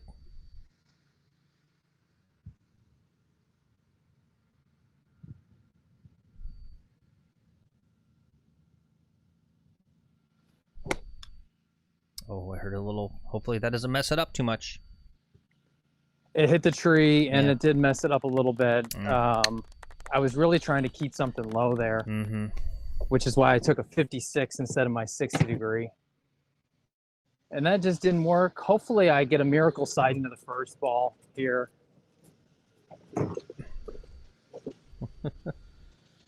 That would be ideal. Speedy says, all of this over for a the slice of second ball one. gabagool? I feel like that's going to be a Sopranos reference. I'm just guessing. It's got to be a reference. Oh, all this over a slice of gabagool? Is that a Sopranos reference? Did I guess that right, Speedy?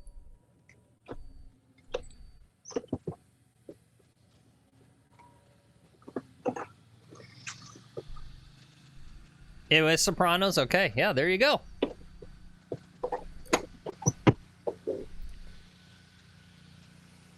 I'm a good guesser.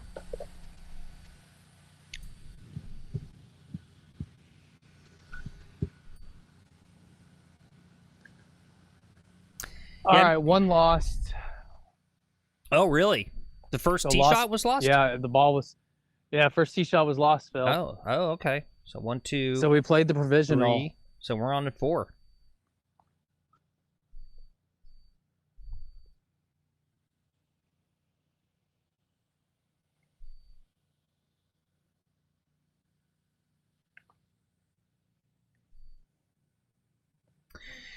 Yeah, here's a fun little thing for you guys. So Capicola is actually kind of a lower quality version of a more authentic Italian charcuterie called Coppa, which is it's the same. It's a pork shoulder. And Coppa is salt cured and aged like prosciutto. And so what Capicola is it's basically the same cut of meat. They put the paprika on the outside and it's just cooked. Kind of more of a low income version is what Capicola is. There you go.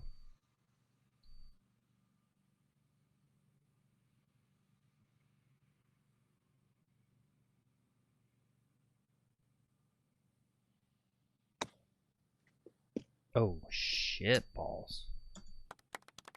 Whoa. Yep. Oh, there you go, Rick. That's basically it. You cure a whole shoulder. Yeah. Yeah. Yep. Who would have known? Gabagool. Yeah.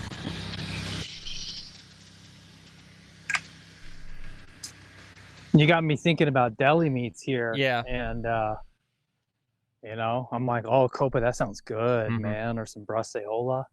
Like, that sounds tasty. When I went to Switzerland a couple years ago, I had this like homemade Bunderfleisch there. Dude, it was just so good. We stayed in an Airbnb, which was also like, hey, I make cheese and deli meats and soaps, you know, one of these things, and I sell them online. And so it was a really, really tasty Airbnb we were at. Or bed and breakfast, I guess you called it bed and breakfast. It was a bed. I don't think there was anything air about it.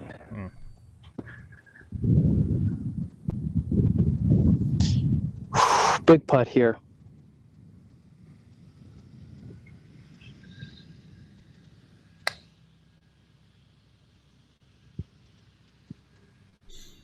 Yeah. It All right, I seems- got the speed right. Yeah, it seems strange that it kind of broke that way. What's this for now? A 6 or a 7? Should be 6. Let's see. 1, 2, 3, 4, 5, 6. Oh no, this is for a 7. Oh my gosh.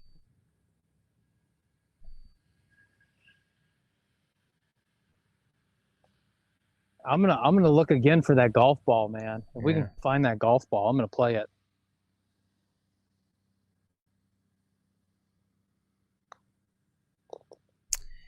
Yep.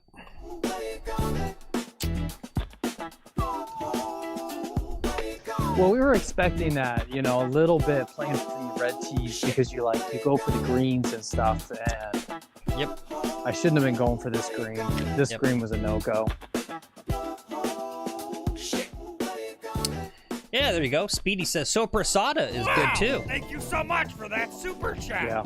I totally promise I won't steal the money out of Phil's wallet and go My spend favorite's it at the Toscano club. salami. Thanks Of all again. the deli meats, Toscano salami is my favorite. Yep, Toscano. Yep. Hey, there we go. Nice little donation. We got a $5 super chat from D-Boy. He says, red ribbons for Rick. Woo! Woo! There you go. Hey. There's your Rick Flair. Thanks, D-Boy. There you Thank go, Rick. We're pulling for you, buddy. Hang in there.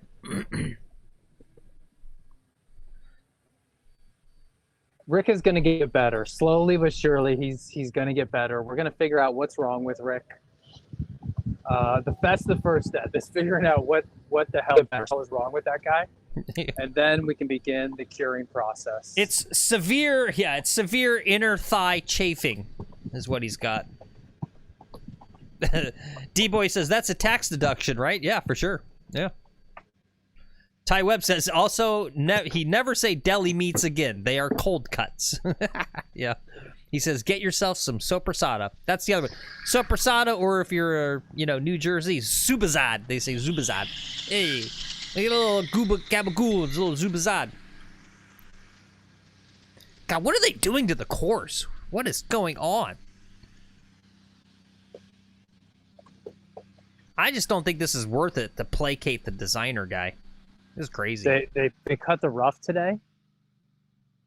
So today's rough cutting day. Thank you for that super chat, D-Boy. Appreciate you. Love you, Yeah, bro. thank you so much, D-Boy. Oh, right. There you go. He just needs some Gold Bond. Yeah, there you go. $5. There's the Gold Bond. We'll ship it out to Rick and cure his severe inner thigh chafing issue.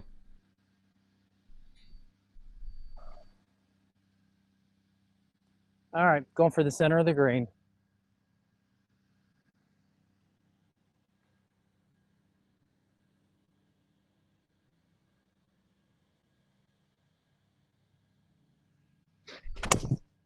It's gonna be outright. Outright. I hope I don't have to hit anybody. It's out here. Oh.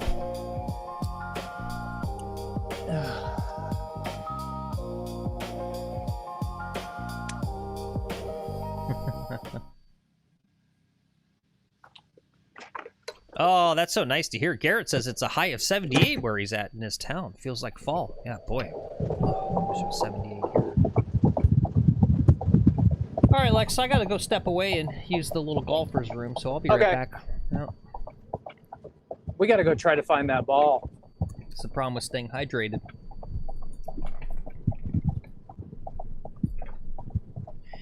And also probably downing, what, how many? I probably have like 40 milligrams of nicotine gum per stream, plus all the coffee.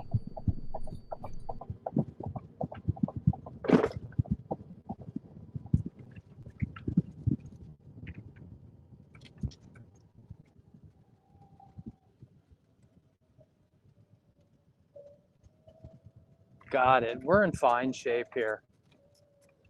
We're in fine shape. We even got shade. Critical shade for the camera.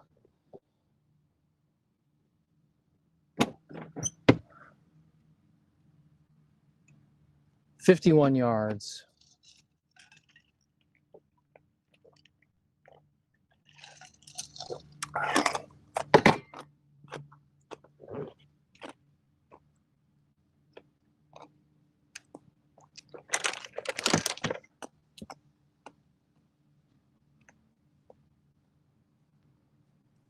I want to land at 40.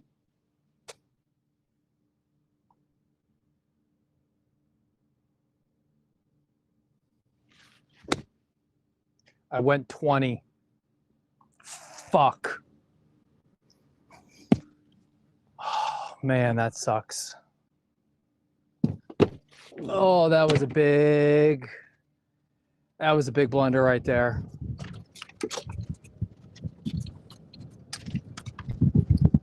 Ooh. Let's not tell Phil about that. We're just going to tell him that this is my other shot here.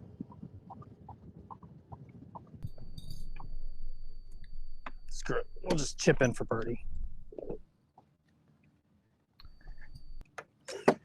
You know what I was hitting there is I was hitting the lob wedge, and I'm out of love with the lob wedge right now. I think it's got to go back in the bag. What's going on now? What are we doing? I chunked it, man.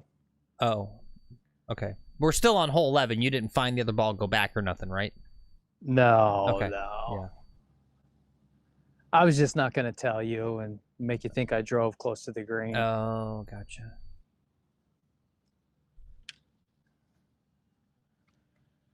I was thinking about cheating, Phil.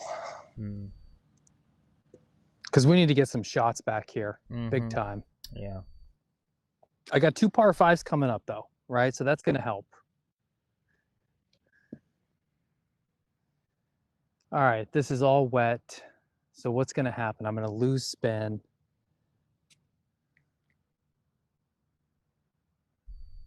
It's going to be slower. I think both of those things kind of negate each other.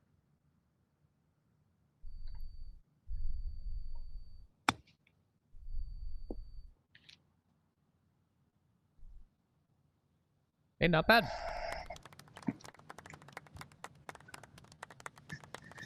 Yeah, I got it over the ridge I was trying to carry, but it didn't roll out the way I was expecting it to roll out. I basically hit my mark for where I landed, for where I wanted to land it, but now I have this for par, Phil. You got this. Yep, it's a little bit. Yep. Not as much break, I think, as you think, but definitely right side.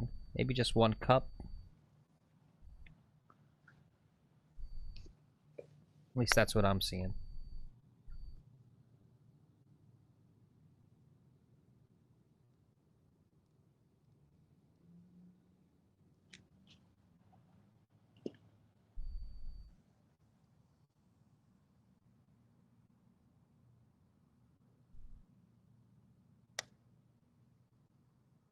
Oh, it didn't break at all, really. I can't hit it that hard. Not at that speed. Yeah.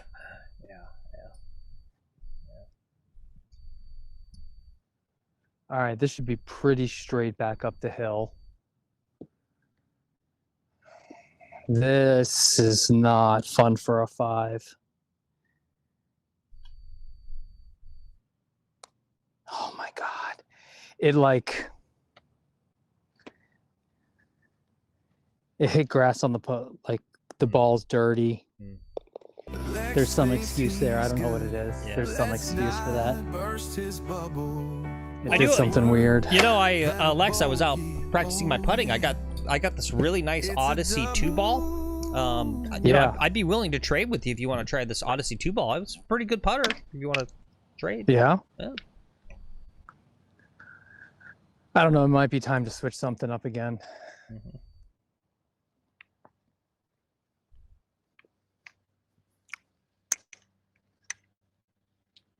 Low key, probably should. Phil, that was a 6.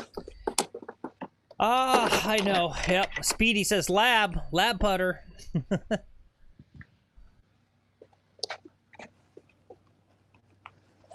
Hey. He's not wrong. Yeah. We're doing red tees for Rick today as a fake charity. We could do a special stream tomorrow, lab putters for losers, and you guys could donate to get Lex a lab putter. We'll call it lab putters for losers.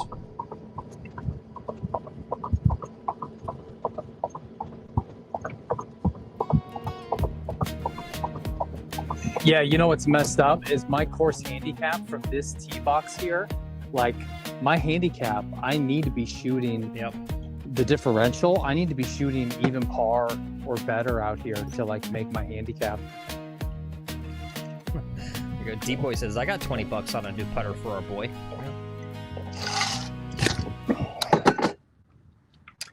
No, not yet, D-Boy. We got to learn to read and to have a consistent stroke and some of these basics before we care about the piece of metal that's in our hands, I think. Yeah. Phil, I think we're going to take a quick moment here. I see some groups in front of us. I think it's time for Oh crap! Uncrustables. All right, a guys. quick Uncrustable break. Sponsored, guys. It's time for our sponsored yet fake parody. Don't get us in trouble, YouTube. It's a joke. Sponsored, not sponsored. Part of the stream. I actually need to get you footage eating beef jerky. Now that I think about it. Okay. I'll buy some beef jerky and eat it on stream for you. Yeah. I need some beef jerky footage. In fact, Pexels Lex just doesn't hit, like, has no good beef jerky footage. They have lots of water. Yeah. I saw that Ty Web. They came out with something with a weird shaft on it, right? Let's see, is it already on their website so that I don't have to?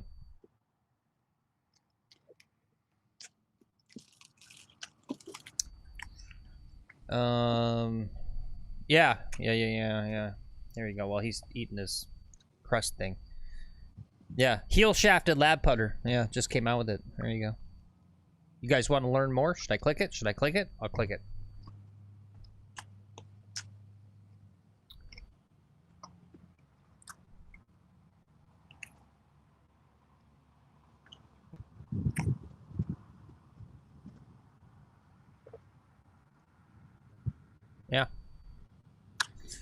Yeah, I mean, honestly, that makes me kind of want one more. That's the one thing I don't like. I don't like the weird, like, inline. I don't know the terms, but yeah. Yeah. That makes me kind of, that would make me feel more comfortable hitting a lab putter.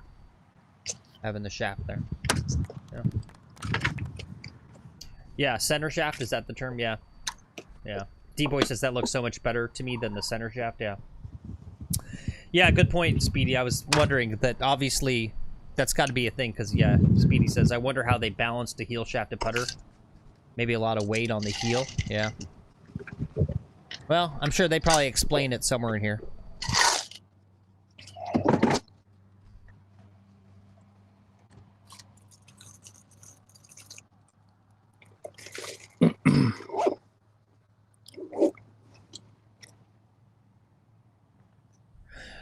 I mean, the one thing I like, just the look of this, that it looks smaller, looks less like you're trying to putt with a spaceship, you know? Or like a 40-pound block of metal.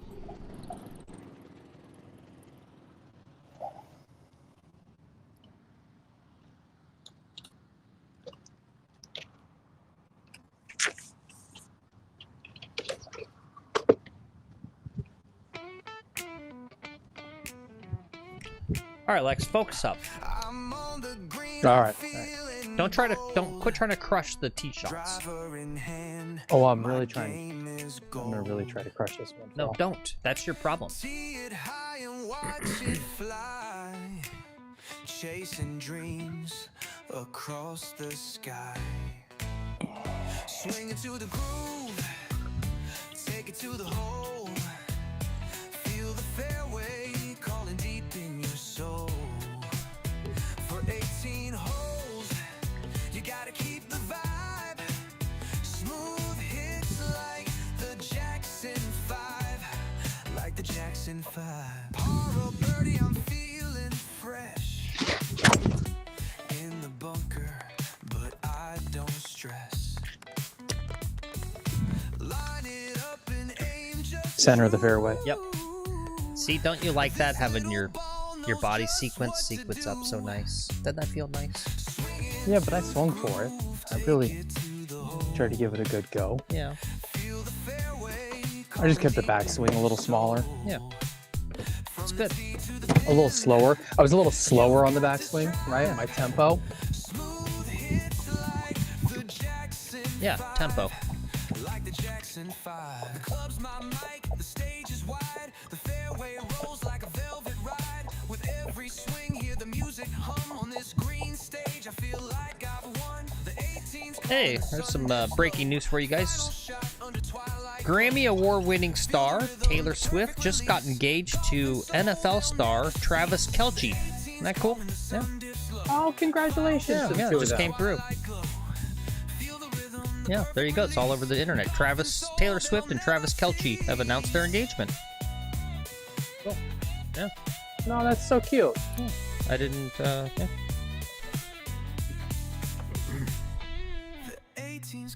Apparently, Keegan Bradley's expected to pick himself and become the first playing captain since Arnold Palmer in 1963. That's another rumor that's out there. Yeah. Your mom predicted that? Yeah, nice. Which one? The Keegan Bradley or the Taylor Swift?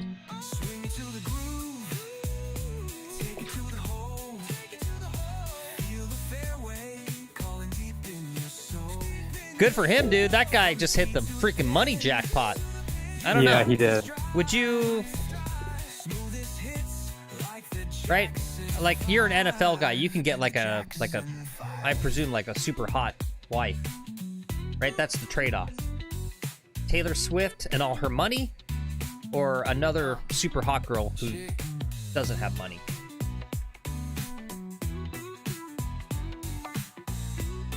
Is he rich too? Football players don't make any money, though, right? He does well. He does well. Because football players are like a union or whatever. Like, they make like, right? Don't like the regular guys, the nobodies, like on the like front line or whatever. They make like 40 grand a year, right? Yeah, but the point is I know his name is Travis Kelce, right? And he's got a brother who plays football too. Oh, like cool. They both do well. Okay. Oh, Rick says NFL minimum is like $1 million a year. Oh, that's good. Well, I'm glad they're starting to pay them for the head trauma. Yeah. Phil, we're just kind of chilling here for a second. I don't know if you see they're watering the green. I do. I do see that.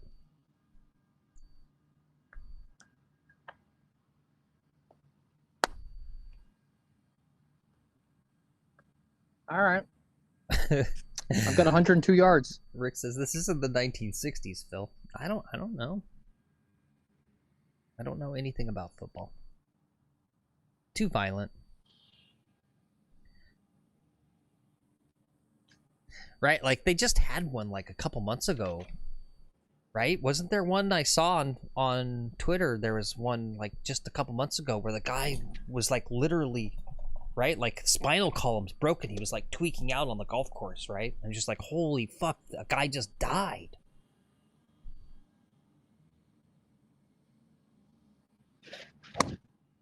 Oh shit. I got lucky I hit a tree, otherwise that ball was going OB. Okay. Hey, what's up, Red Dog? That was an incredibly bad skull shot. You know what? I was going for it, though. I had 100 yards. I had a sand wedge.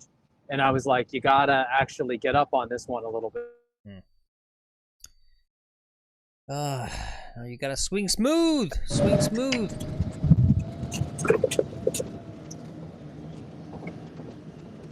Now this ball is who knows where. All right, I see it. Rick says, not terrible in there, too. Phil, you got a blow up 9 video? What's a blow up 9 video?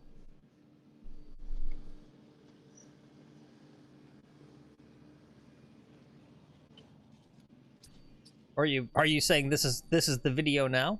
We're making it now.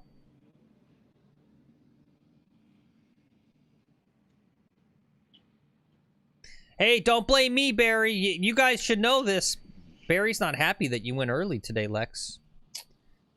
You guys should know this. Sorry, Barry. Every day, every freaking day, he does this. I get a phone. He goes, all right, playing at 12:30. And then he calls me at 10:30. He goes, yeah, I'm going to move it up an hour. He does this every day, guys. You should know this by now.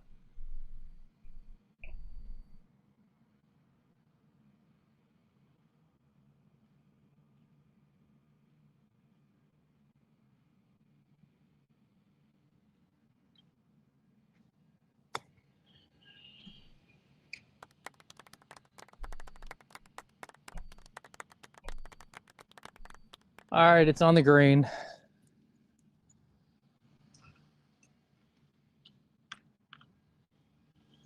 I'm on the green in 3. I got a birdie putt at it. Okay. Barry says, when a post is made, it should be kept. I agree, Barry. Hey, it's out of my control. If you like that, Barry, we're off on Wednesday. Like, and I can't edit the YouTube posts, but I can edit the posts on Discord. So I edited that one to show that we're off on Wednesday. I write at the bottom. They're subject to change, subject to weather. Yep.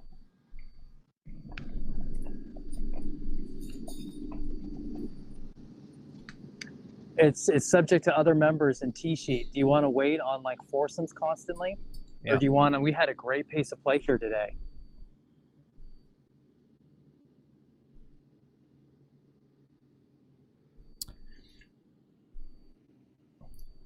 Amateur says, you know, it would be fun. Bring on a viewer to do commentary with you, Phil. He votes for I'm Rick. Well, got to have a high quality mic, Ethernet cable.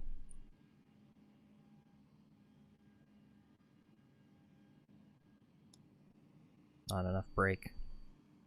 Good try though. 2, 3, 4. All right, that's a par. That's a par. Yeah, yeah, we could think about doing that. Just, you gotta have a high quality mic, good internet, good HD cam.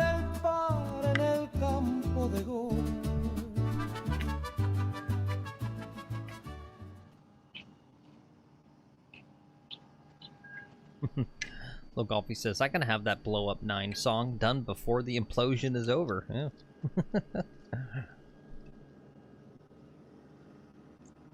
Well, that one he didn't, D-Boy, he didn't, and I don't mind that he's missing them on the high side, right?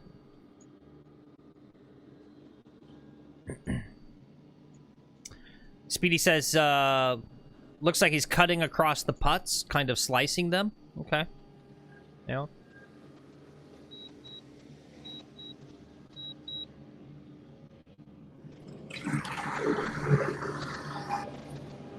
Yep.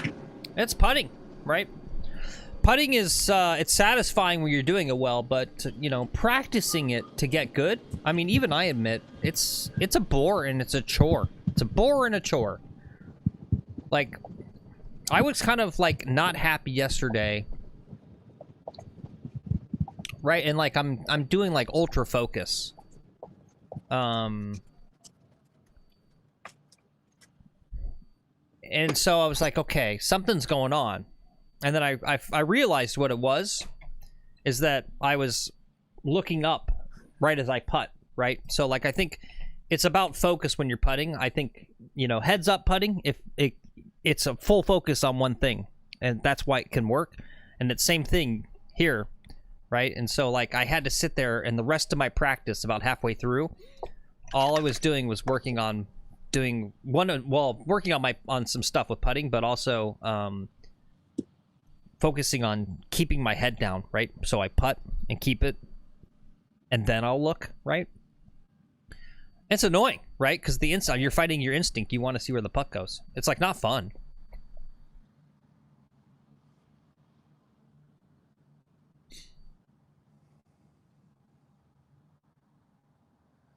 All right, there's a threesome on the green right now. Huh? The green's 320. I don't think I'm going to make it that far. Yeah.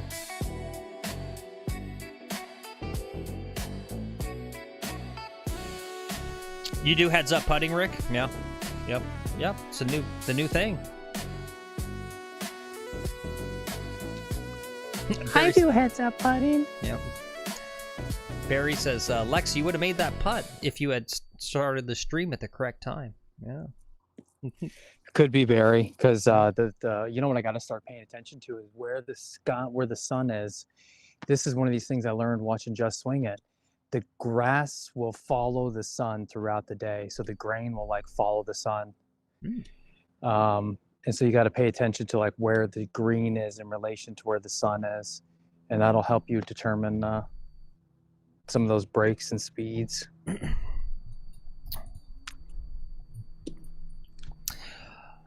Yeah, I noticed that yesterday, and I don't know if it's even more so in Florida, but the grain,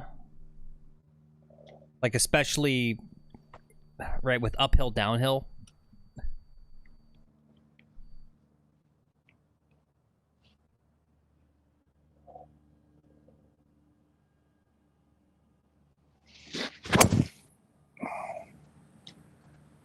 That's out to the right.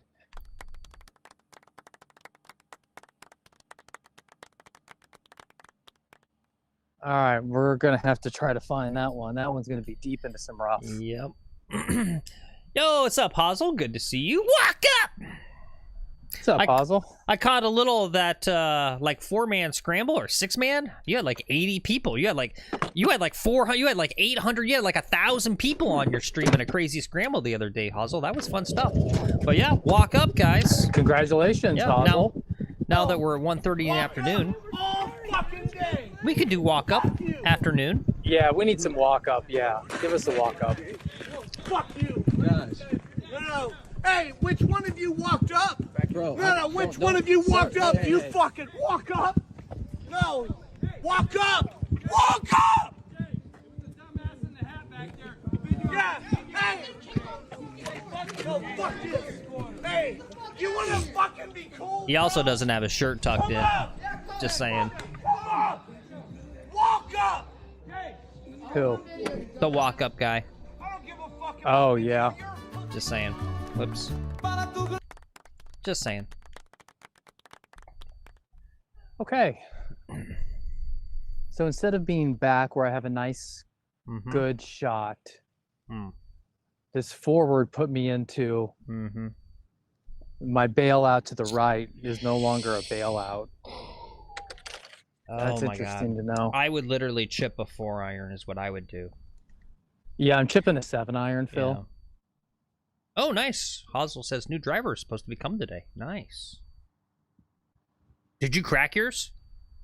I didn't see that.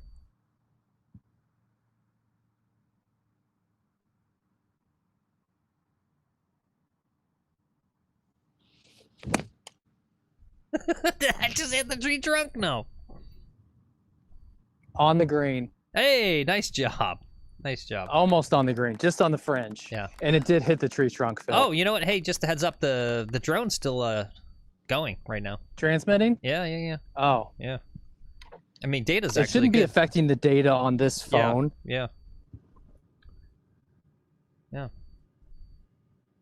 Anyway, guys, just circling back to this idea of guest commentary and stuff. We did try it once. I wanted to do the chat caddy where you guys come in and you get to do like caddy 3 holes, like one person. The only person that bit was Lil Golfy, so I dropped that idea. But yeah. But that's the thing, is you gotta have a good mic, right? If the audio's not good, it doesn't work. Ooh, nice. Hazel's getting a QI10 LS. Love it. Ooh. Are you just upgrading Hazel? That's what or I need. Did you break your driver, or what happened? I need a low spin driver too. I'm a little too spinny off the tee. Oh, is that the LS? Yeah, low spin. Normally stands for low spin. I thought it was luxury sedan.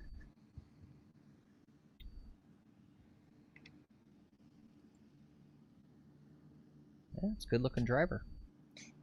All right, there are sprinkler heads here, so I get relief if I want it. Tailor made.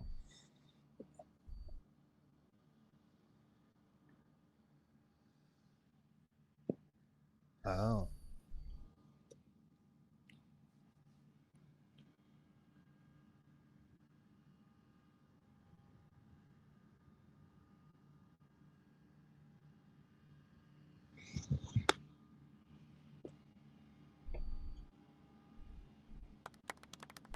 Okay.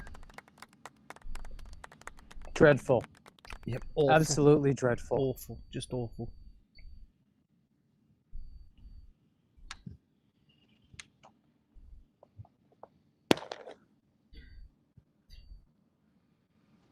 I'm kind of actually curious. What is your mental thoughts as far as like speed control on chips?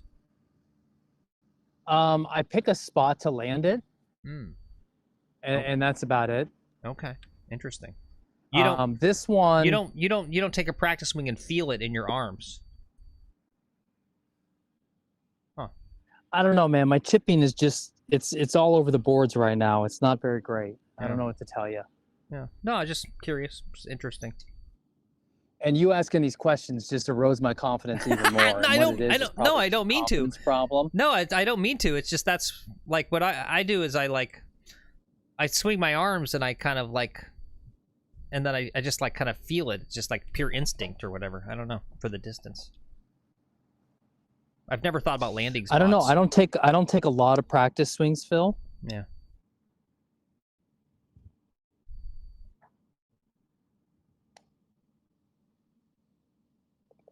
I don't necessarily believe in them. I didn't take a practice swing there, right? Yep. You don't believe it, but I made it in the hole. Okay, love it. All right, was that a par? That was a par. Yeah. I'm not trying to erode your... It's a golf show. We're supposed to talk about golf and different people's approaches to how they play. I know, and I'm just telling you, you know, when you ask, it erodes my confidence. That's all. It's okay. You can work on eroding my confidence. This is part of all the stuff that goes into golf. I gotta man up on this next tee shot here, load a drone. We got a lot to do on the next hole. We got a hole-in-one opportunity coming up. I gotta get water. There's a threesome in front of us who I don't even think they have clubs in their hand. They're just walking aimlessly. Hey, this is like the epitome of slow play. It exists in front of me. Yeah, good. Hey, look, apparently it works. Low Golfy played great yesterday on stream, and he literally gave me the credit. He said I shamed him into great golf. So okay, maybe it works.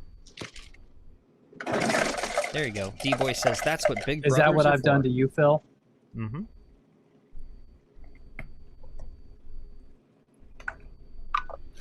No, editing my own golf and seeing my own swing on camera was all the shame I needed. And it works every day.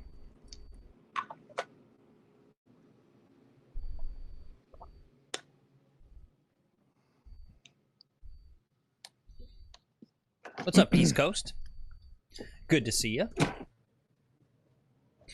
Yeah, Hazel, I was looking at that driver and I saw some good prices there just on the internet for that QI. Like literally sub $300. I saw some. It's pretty nice.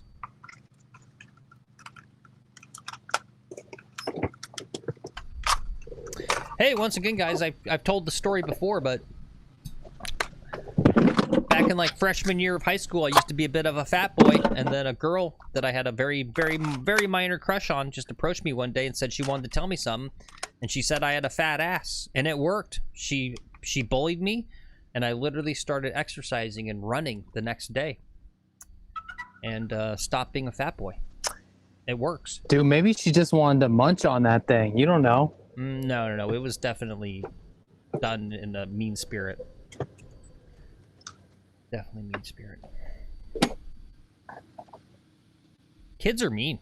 Right? She said you had a bubble butt. That's a weird insult. That could be a compliment. Yeah. Screw you, Rick. Rick says, "Why didn't it work, Phil?" How dare you?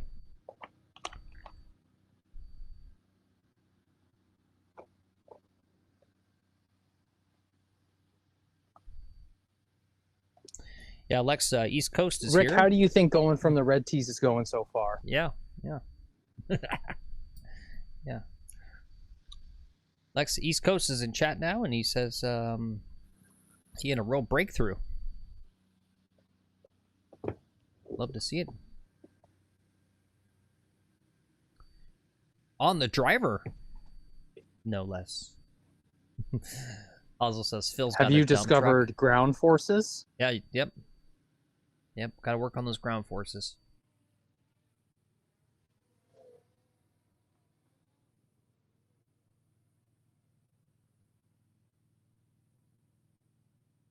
Let's see what we got.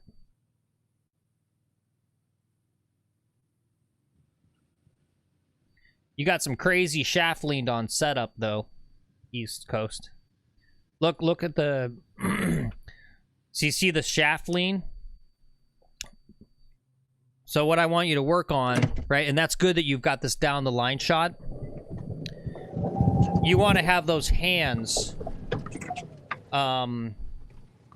closer to your peepee, right, at the middle of your belt, and have the club facing kind of out, right? Like you've got that's basically more of a, like a 7-iron setup you got there. That's my next tip for you, but looks good. I like that nice All right, aggressive Phil, swing. everything's broadcasting. I've got 112 yards. Yeah. 117 Yeah, yards. don't worry, East Coast. You're gonna get an 80-page dissertation from Rod imminently. He won't be able to help himself, but I'm sure he'll agree. Yeah.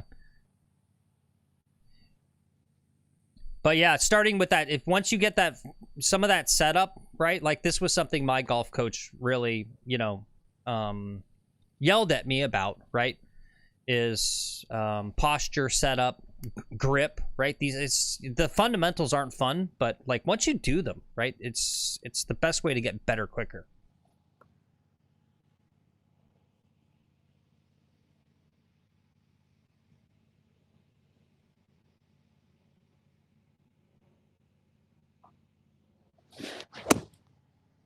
Oh, I yanked it left. Not even going to reach the green. Left to the green. Okay. Garbage. It's okay. Every garbage tee shot is an opportunity to do something amazing For in the short chipping. game.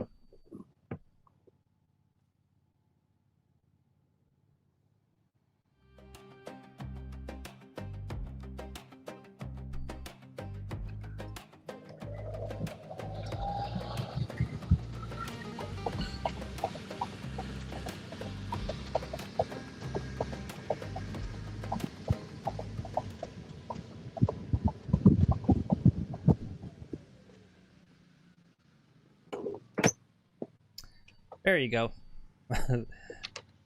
Red Dog says, also rip Biz Shorty. Been a while since he got a shout out. Yeah. I still half expect him to show up one day. Audio real fast, Phil.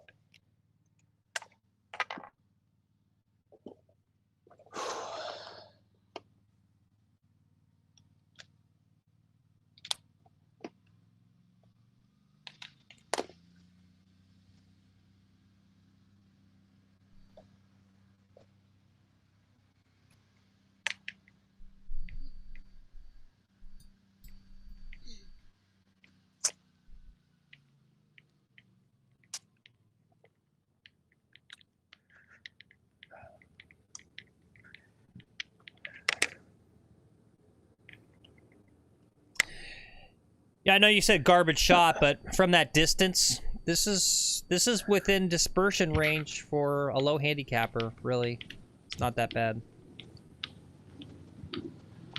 Okay. Yeah. Appreciate the cope. Yeah, I agree that's- about the yeah. statistics of what you're saying. Yeah. I know you. I mean, it's not that far away. You want your sweet drone shots. No, I want to be within like 3 feet so I don't have to miss putts. Yeah.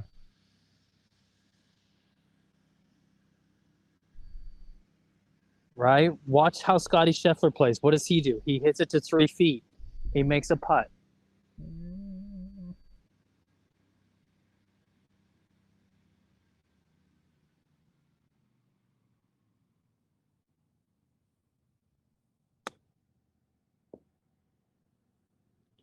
That was a bad hop. That was good. A little bit below the hole.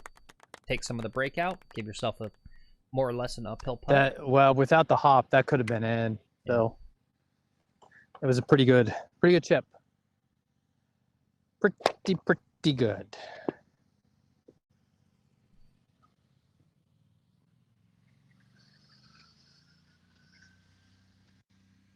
All right, here we go.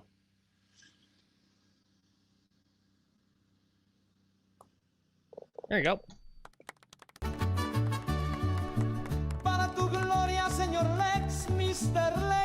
I got to do a cam swap fill. Okay. Bring down the drone probably. Or I'll leave him up.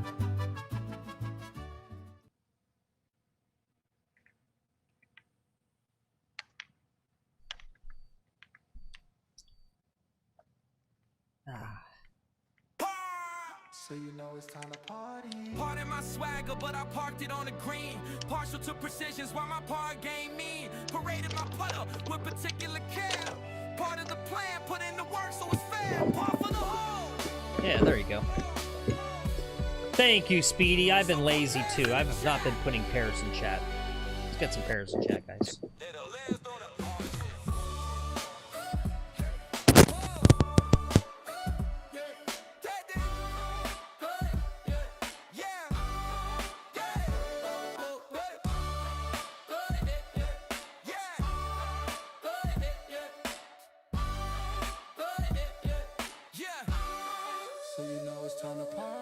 There you go, guys. Thanks.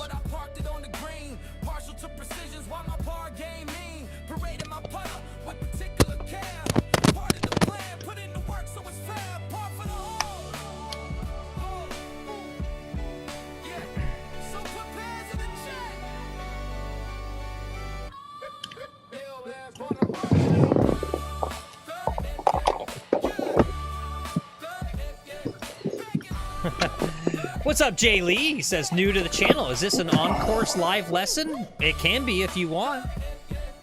You are more than welcome to roast the golfer, give unsolicited advice, question his handicap.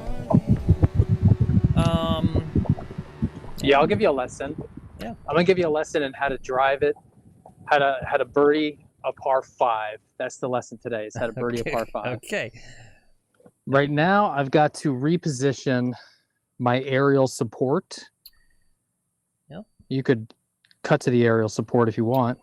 Yeah, but thanks for being here, Jay Lee. Welcome in. Welcome to the golf degeneracy. It's like we're going to get a very framey, low FPS live flyover, courtesy of drone number 2. That'd be fun, guys. We should do a little gamble or something. A little what do you call that? Golf betting? What is that called? A betting pool? You want a betting pool on how yes. long I keep this alive? Yeah. How long until he crashes and breaks this drone, guys? I know. For a real. wager. Yeah. A betting pool. Yeah.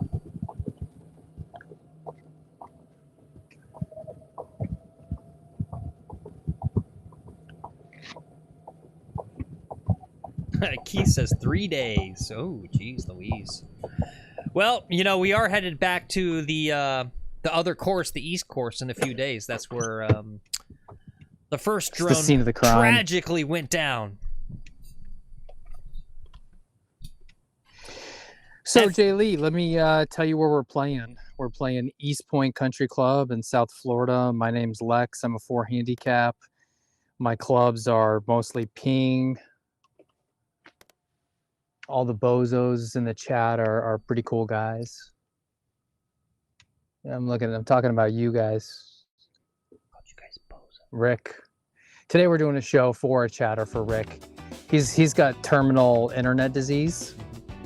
And so we're trying to cure him of his terminal internet disease. There it is. Raising money for Rick. There's Rick. He says he's a 4 handicap that's 5 over on the back 9. Mm-hmm.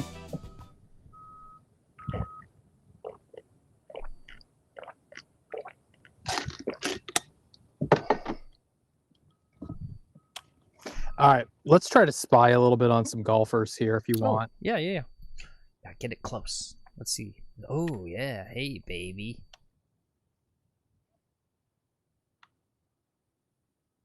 Ooh, nice job, baby. It's weird with keep it clean, Phil. With folks when they get older, you know, like the backswing is still good. It's the front swing that seems to be like the mobility issue. Yeah, it's the follow through. Yeah, they can't follow through. Yeah, you lose that follow through. Yeah, it's weird. I wonder if you learned lefty, you would follow through. You would get a better follow through because that's where you have to take the club back. That would probably be the best thing about learning lefties. Your follow through as a righty would probably become much better. Yeah, Yeah.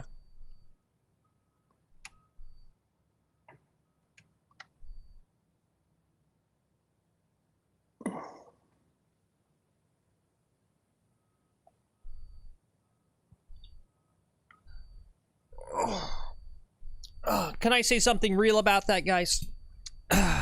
Do not really believe so much. I know the data. Remember, data is not empirical. How do I want to say this? Everything's relative, right? And so if you see drive stats as people age, that doesn't mean that has to happen to you, right? Is this where we shout out to TRT? Yeah, like, guys, if you're over 40, yeah, get on testosterone as fast as possible. I still need to get on it. I haven't gone to the doctor and done this yet. I gotta do it. That guy didn't swing too bad. It's about weightlifting, guys. This is the new science, right?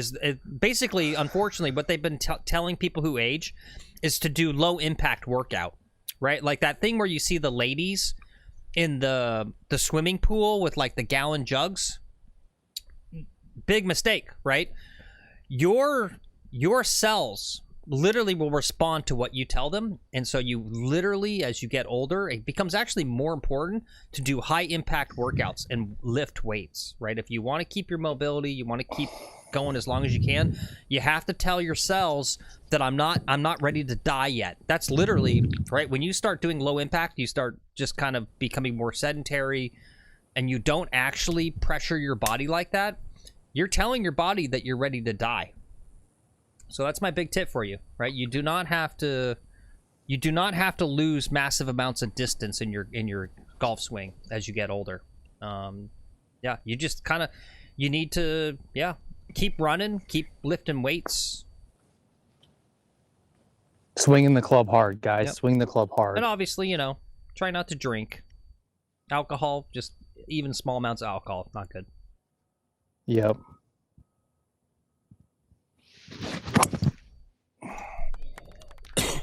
Oh, that's knocked into next week. You might see that on the drone, maybe. Probably not. All right, that might have gone too far. I might be in some rubbish out there. Okay, rubbish. Yeah, there you go, Speedy. Speedy says Phil Mickelson, 55. He's driving it very long and straighter than he ever has before. Yep, that's those 4 wellness gummies, man. This is gummies, yeah.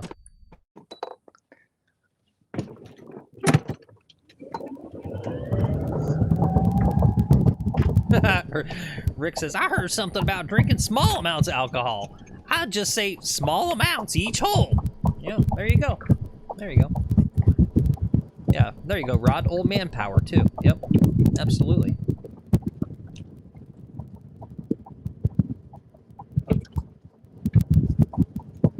Red Dog says, I think based on the TRT, he says, I got a guy in Palm Beach. He'll hook you up, Lex.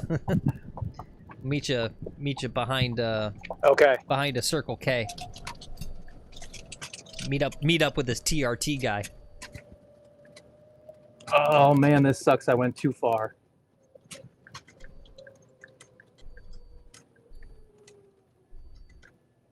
This sucks. Oh, he says, no, it's legit. Okay, nice. Too far. Oh, this is exciting for you. Speaking of imbibing, I know Lil Golfy's a huge fan of the Bob Does Sports alcohol drinks. They just, there you go, Lil Golfy, they released a new flavor. It's called Miami Vice flavor. It's tequila, I don't know. It's literally, yeah. It's got the flavor of, I guess it's got, I don't know. What does Miami Vice flavor taste like? Guava and cocaine? I don't know. Something. Hookers and blow? Yeah. Yeah. I don't know. All right, Phil. You want to cut to the drone real quick, provide some context for where I'm at? Okay. Thank you. So you see my cart down there in the bottom left. My ball is over now amongst these trees here and the right. And I've got I'm going to have a backswing, but this is just going to be a heck of a shot to try to get through. There's 5 people on the green in front of me. I have no idea what's going on. Yeah, what are they doing up there? There's one lady's looking back at me instead of these folks just playing golf. Yeah. They're I don't know. starstruck. Maybe she's looking at the drone. Oh my god! It's barely famous D- list YouTube celebrity Lex McGuffin. Cameron says it's it's copper tone flavored. Yeah, it's literally it's got copper tone in there.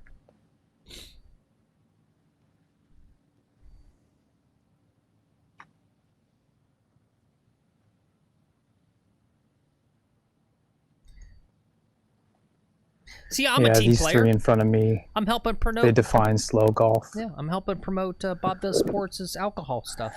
Yeah, I'm a team player. I'm all about the golf community.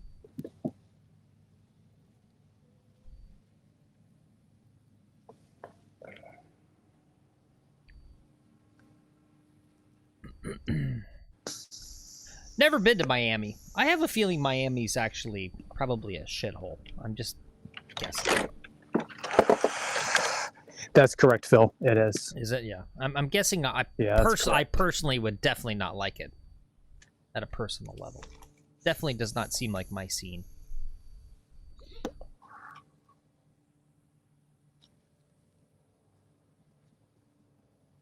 Is that, yeah, for sure it's a strawberry daiquiri or pina colada? Yeah, it looks like it would be strawberry daiquiri. Yeah.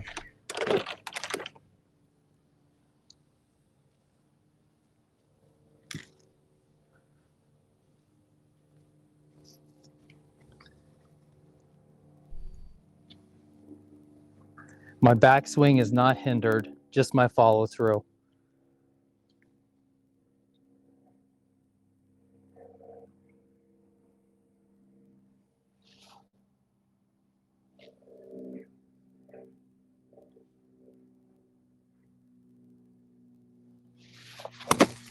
Hey, that might... Don't go in the bunker. That might turn out great. It went over the bunker on the green, rolled off to the back of the green. All right, not bad. Oh, is that genuinely what that new... It's literally strawberry daiquiri and pina colada mixed together? That doesn't actually sound good.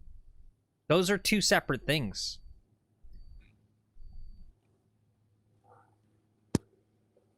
There you go. Speedy liked that shot. Yeah. Not quite sure about the results. Yeah. You think it sounds pretty good?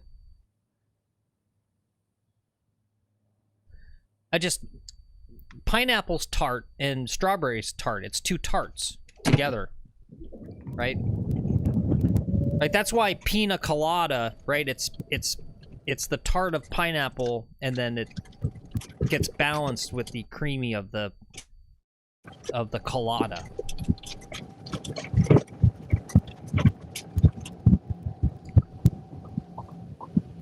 Okay? Is that literally? There's literally a flavor combo called Miami Vice that's exactly that. Are you saying Bob Does Sports hasn't made up something new? They're just repackaging something that already exists? Yeah, Phil, that's a drink. Well, shame on... It's not a very good drink, but it's a drink. Well, maybe it should be renamed Bob Does Unoriginality. Ooh. Oh, there goes that collab.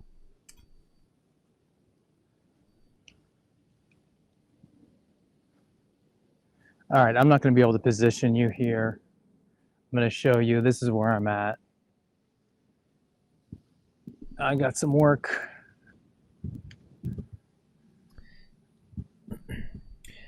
That reminds me of back in the late 90s when I was working at Starbucks and I pitched them a barbecue pork frappuccino. And they didn't go for it. I get it. That'd be good. Yeah, call it Bob. Yeah, Bob makes tons of money. Yeah, for sure. Yeah.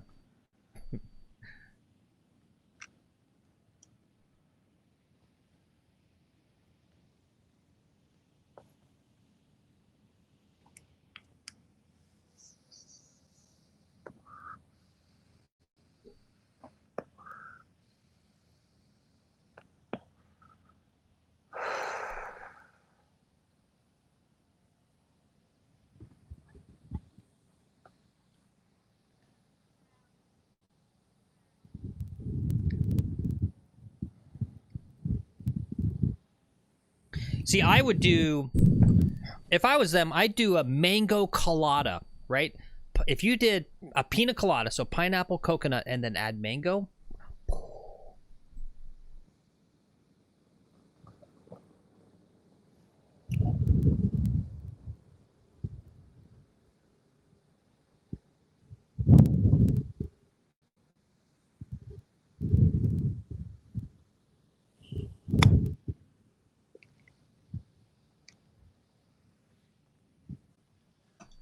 Nope. Close the club face. Yeah.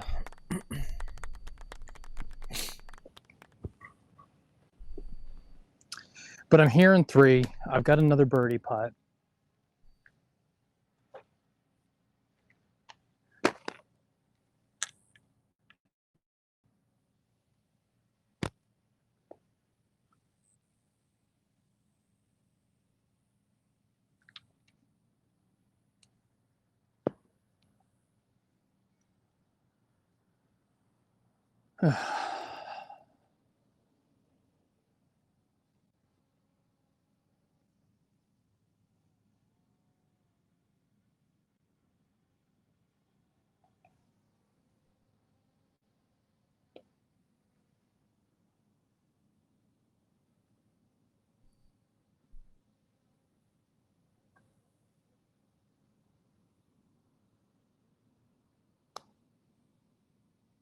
Come on, that way? Really? Excuse me. Yeah, I don't get it. I kind of saw the same thing. I don't know. Yeah, it's weird. Just like a wedge, got soul and I'm grinding. Greens and regulation are what Short game. I'm divining. Got to work on that short game. So aligns what I'm finding. Got that dog in me and I'm fighting. If you're down with that, put some pairs in the chat.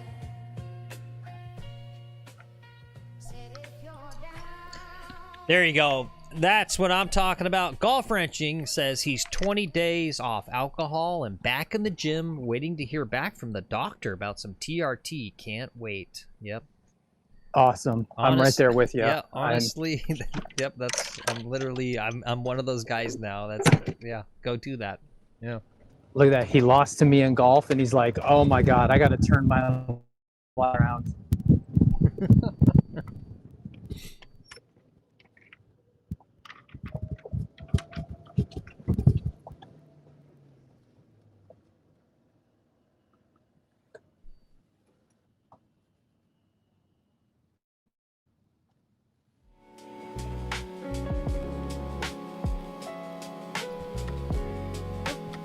Lex, you'd like this. Ty Webb said there's a brewery that makes uncrustable flavors of beer. Oh, sounds disgusting. No, Peanut butter and jelly beer. Yeah, you get your uncrustable and your beer at the same time. That's what I want. I want how about this? A cinnamon colada. It's pina colada with cinnamon, and it also has liquefied nicotine, so I can get my cinnamon nicotine gum in my pina colada at the same time. Is that the flavor of nicotine gum you do is cinnamon? Oh, yeah. Yep. Yeah, you're a psychopath. Why? Mint is gross. I don't know. Yeah, the mint is not gross. Mint is for brushing your teeth. I don't get that, like, mint flavored desserts. It's like, ooh, it tastes like first thing in the morning, and tastes like toothpaste. This is so wonderful.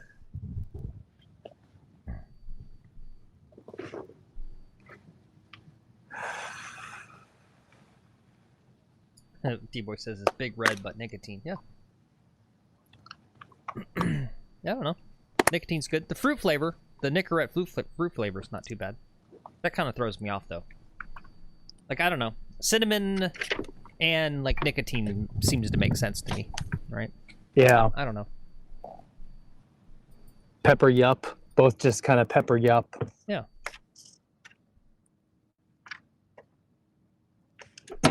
Yeah, I don't know.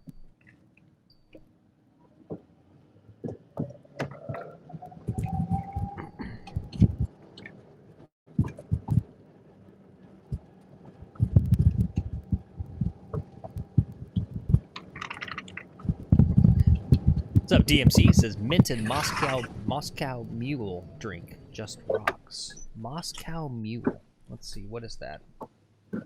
Moscow Mule cocktail. Classic cocktail made with vodka, ginger beer, and lime juice. Okay. With mint in it, huh? I mean, I would probably take the vodka and ginger beer, just those two. I don't know, vodka and ginger beer. I could see. That's good. I could see That's a straight Moscow Mule. Yeah, I could see straight vodka over ice with a little bit of lime, like just a. Yeah, I don't know. Served in a copper cup. Okay. Yeah, Moscow Mule. Those are tasty. I've never heard of it. Yeah, it's very tasty. Lex, when do you think was the last time I was in a bar? A bar? A bar. You say a bar, B-A-R? Yeah, a bar. I don't know. A decade? Yeah, I think it's at least. Yeah, ginger beer's great. Golf Frenching says mojitos are good. I've heard of a mojito. Let's see, what's in a mojito? I think those are good, right? That's more tropical, right? Okay, I see lime. Yeah, lime mojito, that's slices. tropical. Oh, Cuban. White rum, fresh mint leaves, sugar or simple syrup, fresh lime juice, and soda water? Okay, that actually sounds good. I'd do that with mint. That actually sounds good. I like the white rum. Yeah, white rum. That sounds good. You sold me on the white rum.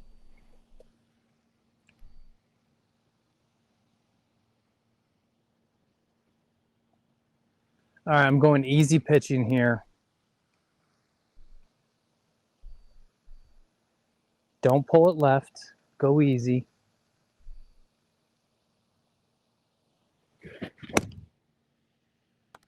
Could be good, Phil. Get in that. Cut to that drone. Freaking hole. Get in the hole.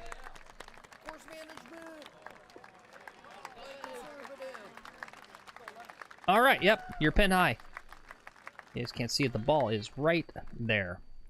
And you probably left yourself in a great spot to take out a lot of the break on this putt, on this birdie putt. Great. No. That was kind of actually, that's where Scotty Scheffler would put it. You right, this is basically two greens at once, this weird green. And that's basically shooting for the center fat part of the green, right? To make sure you give yourself a reasonable putt to maybe get a birdie. That's the smart play right there. No, he did not 192. Is that what the flyover says? Oh, no, the card. No, Jay Lee. He's playing from the red tees today. All of the graphics are based on the back tees, right? Just...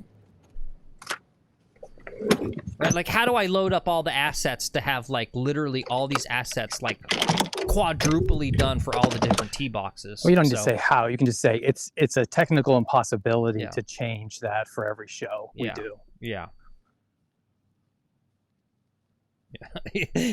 Anyway, we're playing red tees for Rick. Rick lives in Texas. He's one of our viewers. He might be mentally challenged. He's definitely eccentric. Yep. We love you, Rick. I love you, Rick. Yep.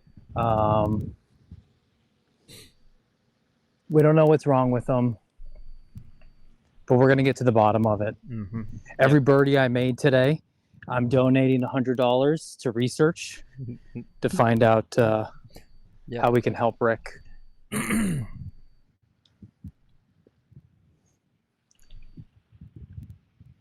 Phil, that's what we do. I start a charity and I donate to the charity that I own. Mm. Yeah, I think that's called having a job. I'm sure that's got to be some sort of jailable offense.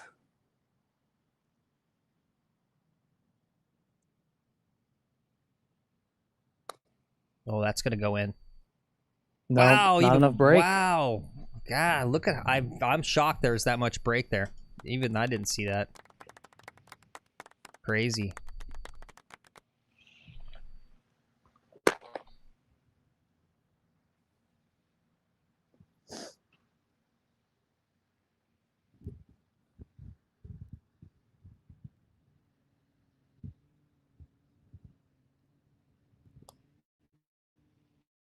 Oh, Jesus. That's a 4, Phil. Oh, Lord. You're gonna have to get better at this putting if you're gonna go play with like famous golfers. I know. Thankfully, putting is quick when you're, take your 12 minutes. Putting's quick when you're sucking at it. Yeah, that's true. Yeah, It's- actually, it's you know, not like if that's actually it's not legit, like duffing 7 irons. yeah. If that's actually legit and that does happen, this thing about in December playing with these real golfers, it's gonna Yeah. drive you nuts how slow it's gonna seem that they play. I would assume they're gonna play like they, play for real. It's gonna do your head in. It's gonna be the first 4 hour 10-minute round you've had in 2 years. No.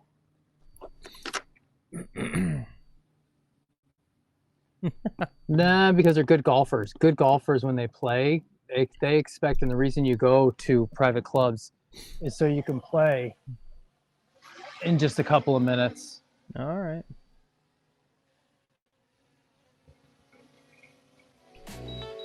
All right.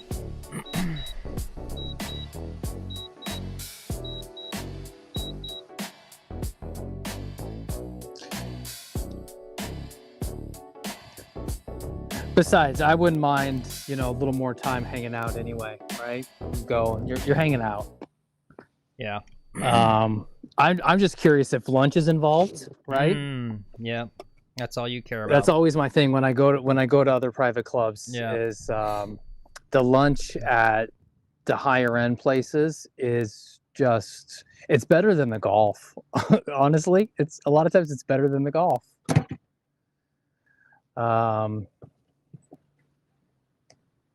Yeah, because they lose money on it. They don't care. It just needs to be spectacular, basically.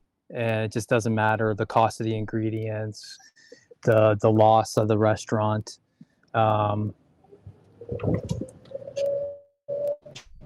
Oh, did I tell you I have a board meeting to go to next week? Oh. There's like a town hall at the country club here. Okay. And I heard a rumor of what it might be on. And that rumor did not make me feel good. I was gonna not go to this thing because I'm just like, board meeting or like a town hall.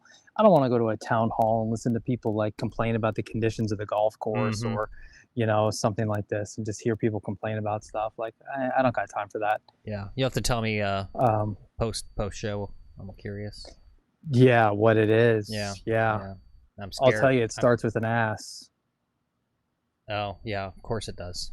Yep. Of course it does. The question is for what? I know, right? Yeah, for what? Like, what do you want more money out of me for? Yeah. All right, I'm gonna call it quits on the drone here. So this hole, if you run the flyover, it's only 262 to the pin, but I can't attack it at all from this tee box. I'm just buried in trees here, I think. I don't know, maybe I can 3-wood it over these trees. It's not a polite play to make, so I'm not gonna make it. I'm just gonna go out to the fairway here. Okay. Because trying to go for the green, 262 would be a 3-wood over these trees. Yeah. Chances of hitting the trees or hooking something, hitting a house. Yep. Who knows? So I'm gonna just play like a 5-iron or something, just something out to the fairway over here. Yep.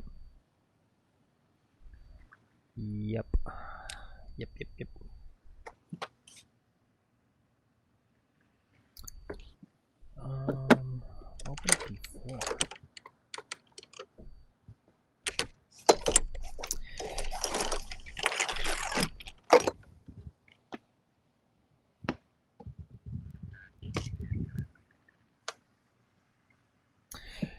Take it easy, Rod. Thanks for being here as always. See you, Rod. Rod, I'm trying to exit to the right. Yep. I'm trying to exit to the right, buddy. Says he's going to go on a 54-hole golf road trip on Thursday with his 90-year-old sandbagging friend, who's not actually a sandbagger. Sweet. Exciting. Enjoy that. Little Canadian road trip. Mm-hmm.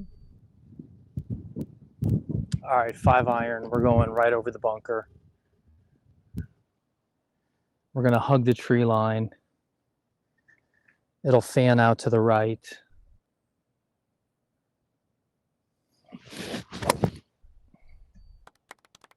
Just like that.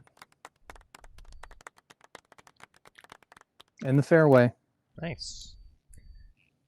Oh, Lord. D-Boy says he's got to go also. He's taking the kids to Dave & Buster's for some young gambling training. Yeah. Yep. Sweet. Exciting. That is young gambling training. That's exactly what it is. Yep.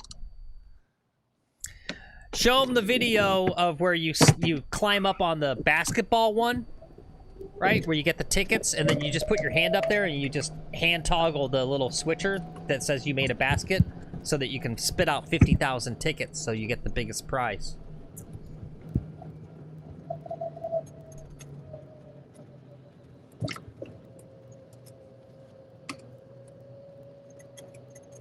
He says, "Oh yeah, I'm gonna cheat." Yep. You also don't miss. Nice. Yeah. Skee ball. I'm a pretty good skee ball player, I gotta say.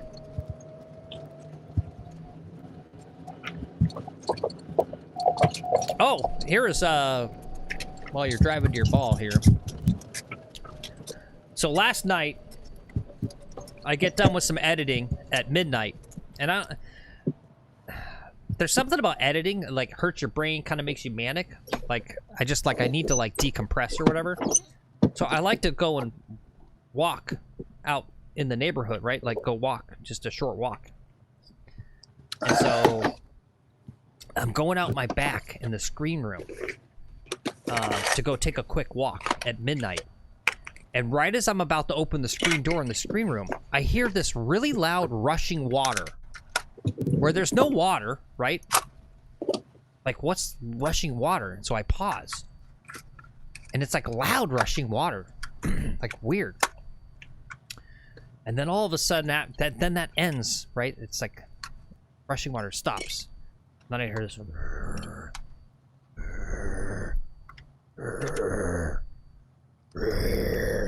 There was some big fucking angry animal right out. I took flashlights to try to see if I could see it under the, like, the arekas and the ferns and stuff out on the other side, but there was some big animal that was not happy.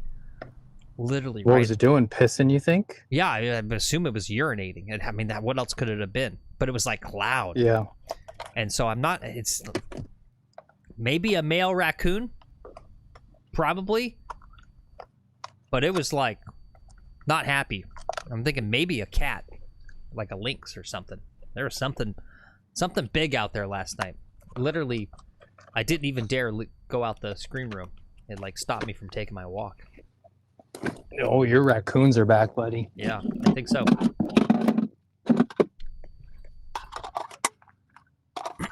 Well, the thing that makes me wonder, like, raccoon, like, it's not trapped anywhere. It's got areas to, like, run away from me, right? It's not like I've got it. It's like I'm the one that's kind of trapped. I'm in the screen room. So why would the raccoon stand its ground like that? Rabies. And kind of be growling at me. That's what I was thinking. Rabies. That's what I was thinking. Maybe it was a cat. Yeah. 96 yards. No drone.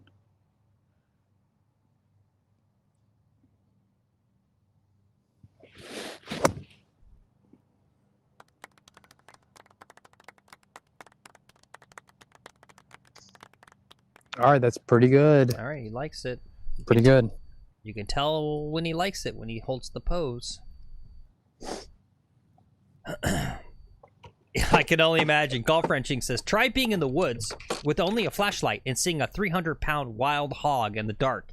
He says, I ran faster than I ever ran in the dark. Yeah. You don't mess around with them. They will freaking gore you. Yeah. Right? Like, I would literally rather see, like, a panther type bear. thing. Yeah. No, not a bear, but... yeah. Don't mess around with wild hogs. Hey, what's up, Buckness? Good to see you. Buckness always comes in right at the end. Yep. Yep. Catches the last hole.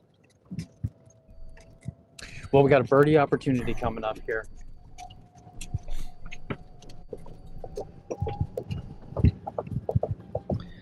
D-Boy says he'd rather see a bear than a panther. Black bear, at least. Yeah?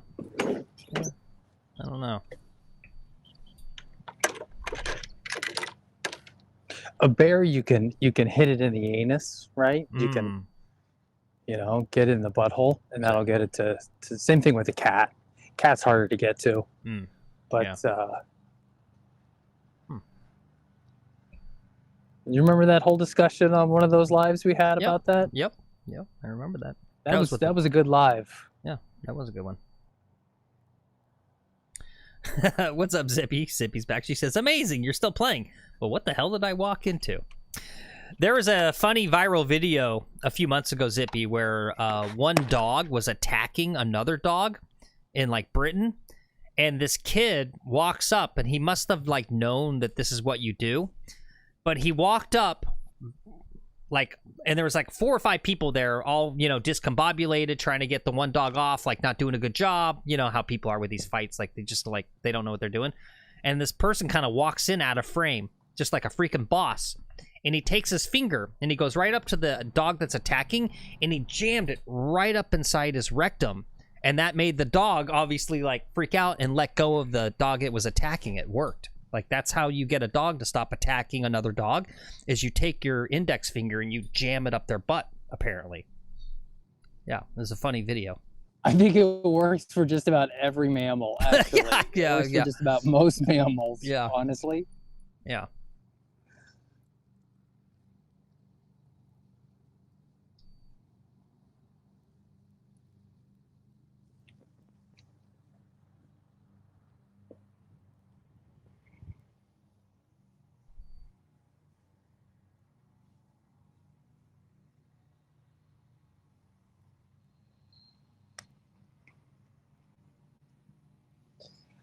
I just can't see anything today. Yeah, I was going the other way.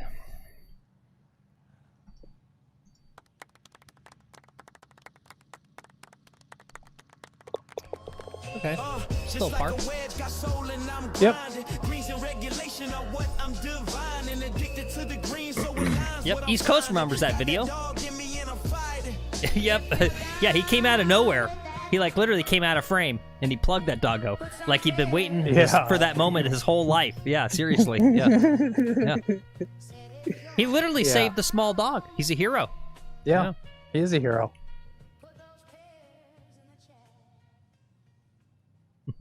And he used that piece of knowledge that we've granted to the McGolfin audience here. Mm-hmm. You might find yourself in that situation one day where you've got to be that hero. Mm-hmm. You never know. You have to step in. Yep.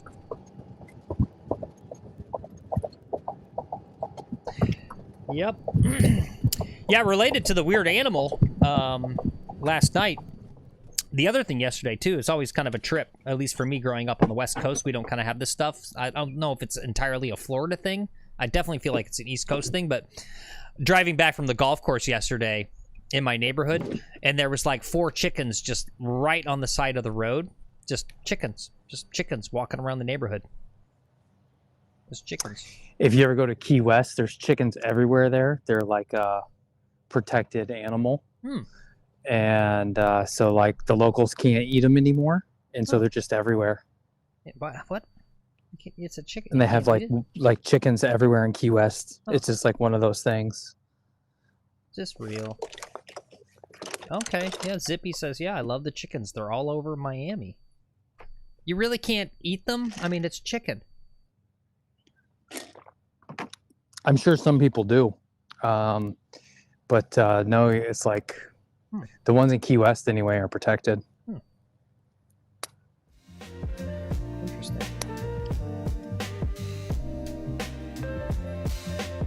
I think it's one of those things too where it used to be people would eat them, but it was kill them and cook them and stuff. But it was probably they made a law designed to get rid of those people. Oh, right? Maybe it's actually a public health thing for the people because they're not like factory chickens that are like clean or something. Maybe that's why.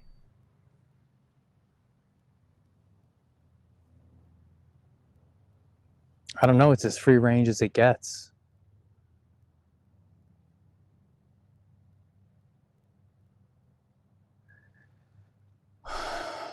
Why are y'all parking there? That's a weird place to park.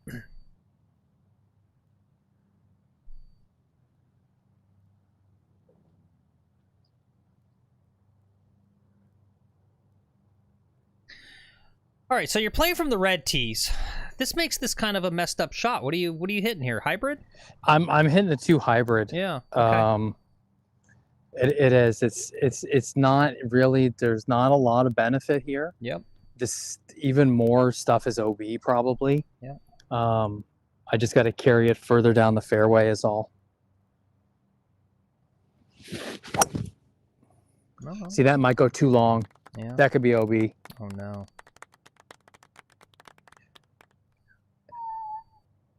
I'm gonna hit another. Oh really? Wow. Crazy. It hit the cart path, bounced into the tree. Yeah. And I did not see it come down. Yeah. See, the thing here is with the red tees is it's an equalizer, right? Or at least because it's Florida, and so you got hazard and OB everywhere versus like I don't know, an East Coast course where it's all like fairways parallel to each other. Because you know what this is? This is 2 7-irons. It's 7-iron, 7-iron. I don't even think 7-iron. If I hit a 7-iron off the tee, I don't think 7-irons I get there. It's just, oh, it's an aggressive play. Is that up? Is that up? I think it's up. Mm. It's up, but it's deep into some stuff, man. I'm going to take a look at the first one. It hit a tree. Maybe I got lucky. You know, I swear. All right, guys, before I forget what we still got folks watching, we are off tomorrow, off on Wednesday. We are back on Thursday at 10:30 a.m. for everyone's favorite game, Chat Caddy, back on the West Course. So we will finally be back at the West Course with Chat Caddy. So that's on Thursday. So look forward to that. And I swear these other golf live streamers, you know, I would like to raid them, send viewers people's places, but none of them have the redirect enabled. So I saw one person who was live streaming, although maybe they just ended. Nope, they're still going. And I'd love to send the viewers over to them. They got 5 people watching, but they yeah, they don't have the redirect enabled. So no raid, no McGolfin TV raid. What about Dr. Disrespect? What's he doing? Oh, gears reloaded? Nah.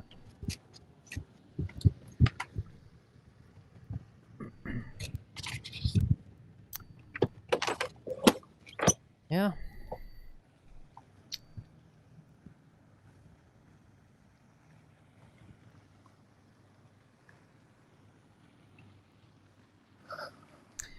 Yeah, no, it's becoming a thing, Speedy. Seeing more and more people live streaming golf. There's this other channel called Ham and Tees. They've been live streaming quite a bit. He's got a pretty decent setup.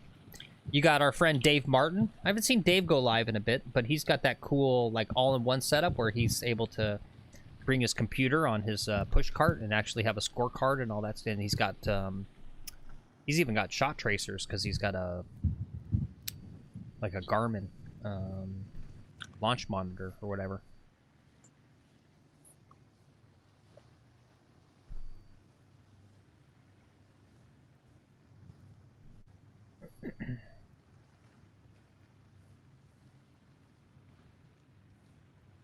Yeah, I'd say we're almost, depending on how things go, but I'd say we're almost like 8 months to a year away from seeing a My Golf Spy article about live streaming golf. I feel like that's coming.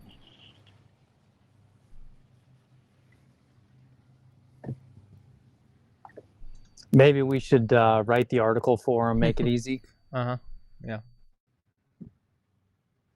All right, Phil, that ball went OB, or the next ball went in the hazard, so I have to drop. Wait, so you went OB and then hazard?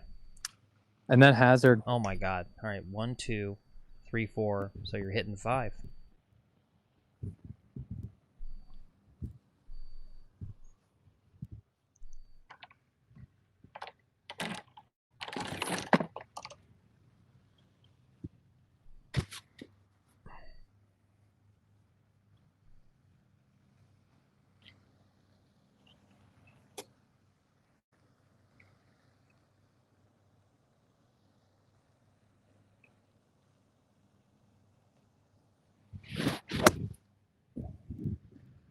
That's going to be in the center of the green. Center short. Could have taken more club. Okay. But it's on the green. It's on the green. Okay. All right. Let's maybe get a 1 putt in here for a 6. I don't think I'm 1 putting from where I'm at, Phil. Okay. You can do it. I'm not sure I'm 2 putting from where I'm at. You got this. You can do it.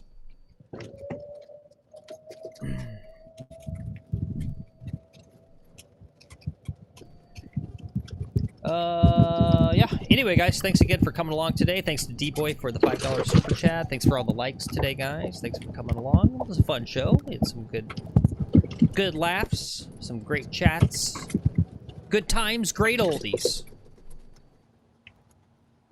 106.5, the McGolf. Up next, we've got Rod Stewart, Aerosmith, and Linda Ronstadt. Love Linda Ronstadt. Yep. There you go. Barry says, Rick, funny how the red tees look a lot like the tips. Yep. Well.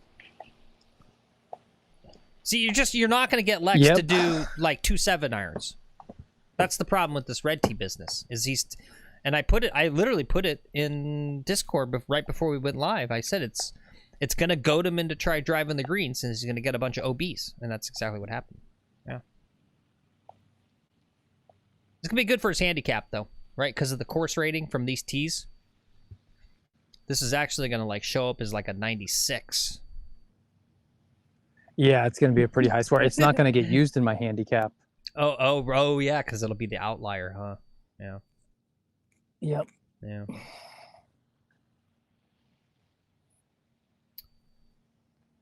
You can make this putt.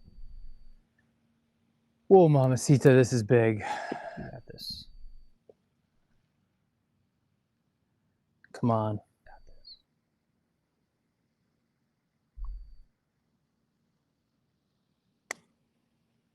Get in there. A little too much gas. The line was okay. But I gassed it. Rick says, next time just play the front 9 twice. Yeah.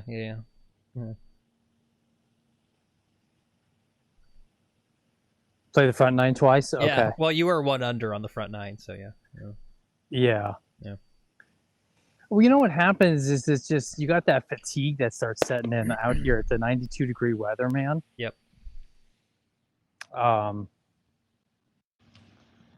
So some of it's just me, you know, and we see this pattern a lot where I get to hole number 18 and I just run it. Summon any more mental energy to like get the shots, get it done.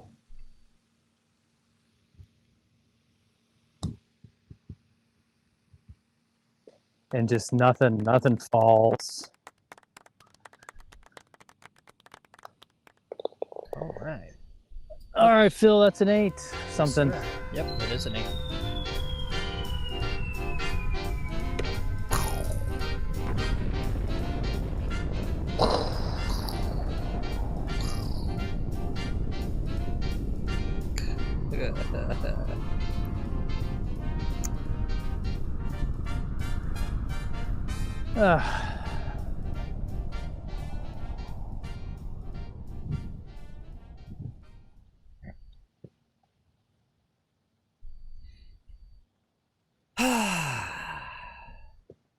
Good stuff. What'd I shoot, Phil? I got you down for an 81. Hey, not bad. Oh, that's pretty good. Yeah, not bad. I mean, the differential is really like an 87, honestly. Yep. Yeah. So I scored. So I scored much worse today playing from the red tees than I normally do. Yeah. Well, that's a bona fide factoid. Yeah. There. And this isn't cope. To be fair, right? If it's 92, that's literally the hottest, I believe. You know, it's funny. Yeah, this was the one day I couldn't sleep last night, so like I didn't even check the weather to put it in the stream description. Right? So like this is the first day we genuinely, like truly had the phones like on course during the stream overheat. And 92. So, you know, I'll chalk it up to that. That's where I'm moving. I was just moving to the shade here. Yeah. Yeah. Yep. No, I know, Rick. I know it's 99% course management. We're not a course management. Go watch Golf Sidekick if you want to watch the world's greatest layups and really boring golf and some, you know, I mean, he gets away with it because he's like British or New Zealand or whatever. Nobody's gonna watch an American guy play boring golf, right? That's the Scotty Scheffler problem, right? Yeah. That's my story. I'm sticking to it. All right. Anyway. Yeah. Thank you. Good show. Good time today. Good pace of play, guys. That was really good. We got some birdies. There was some exciting shots in there. Yeah. I need a nice cube here. There you go. Rick says, I can't do it anymore. To be fair, it didn't even look like you were trying after hole 10. That's what Rick said. All right, enjoy yourself, D-boy. Yep. Whatever, Rick.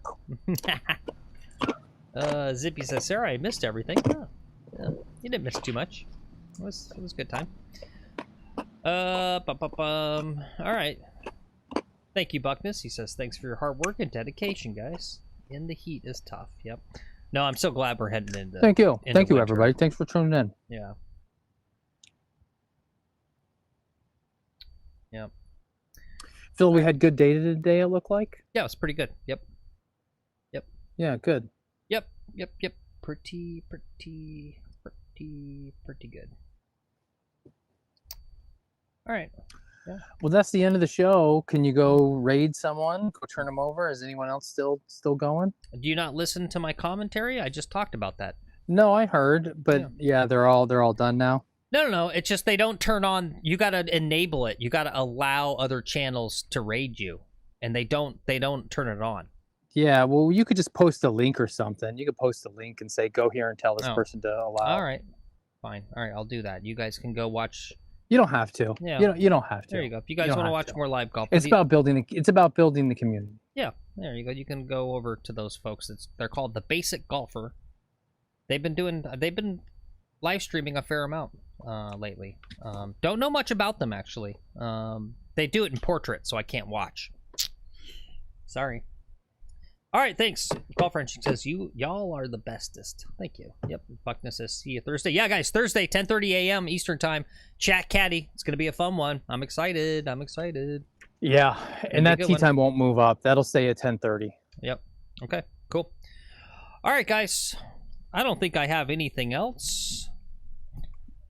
Shank, did you want to say anything today? No, not really. This show was so boring. It was great though. It was so boring. I haven't slept this good in so long. Like literally, Phil, you put me to sleep so nicely. It's great. Well, thanks, Shank. That's so nice of you. I'm glad you came in to say something nice. Yeah, my pleasure. All right, guys. Bye. All right. Bye.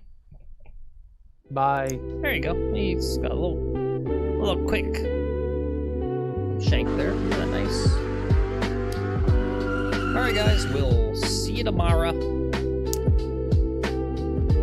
Only 2:30 on the East Coast, which means there's still a lot of sunlight left in the day, guys. You know what I'm going to say.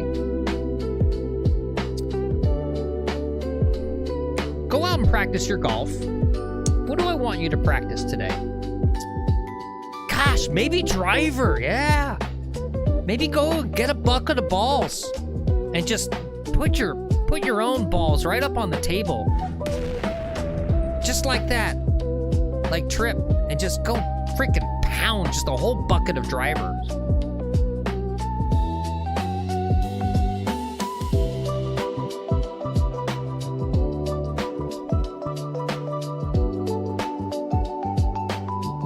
There you go. Or play some golf. Luke says he's going to go play 9 at the narrow course. Love it. Yeah, go play some golf, guys.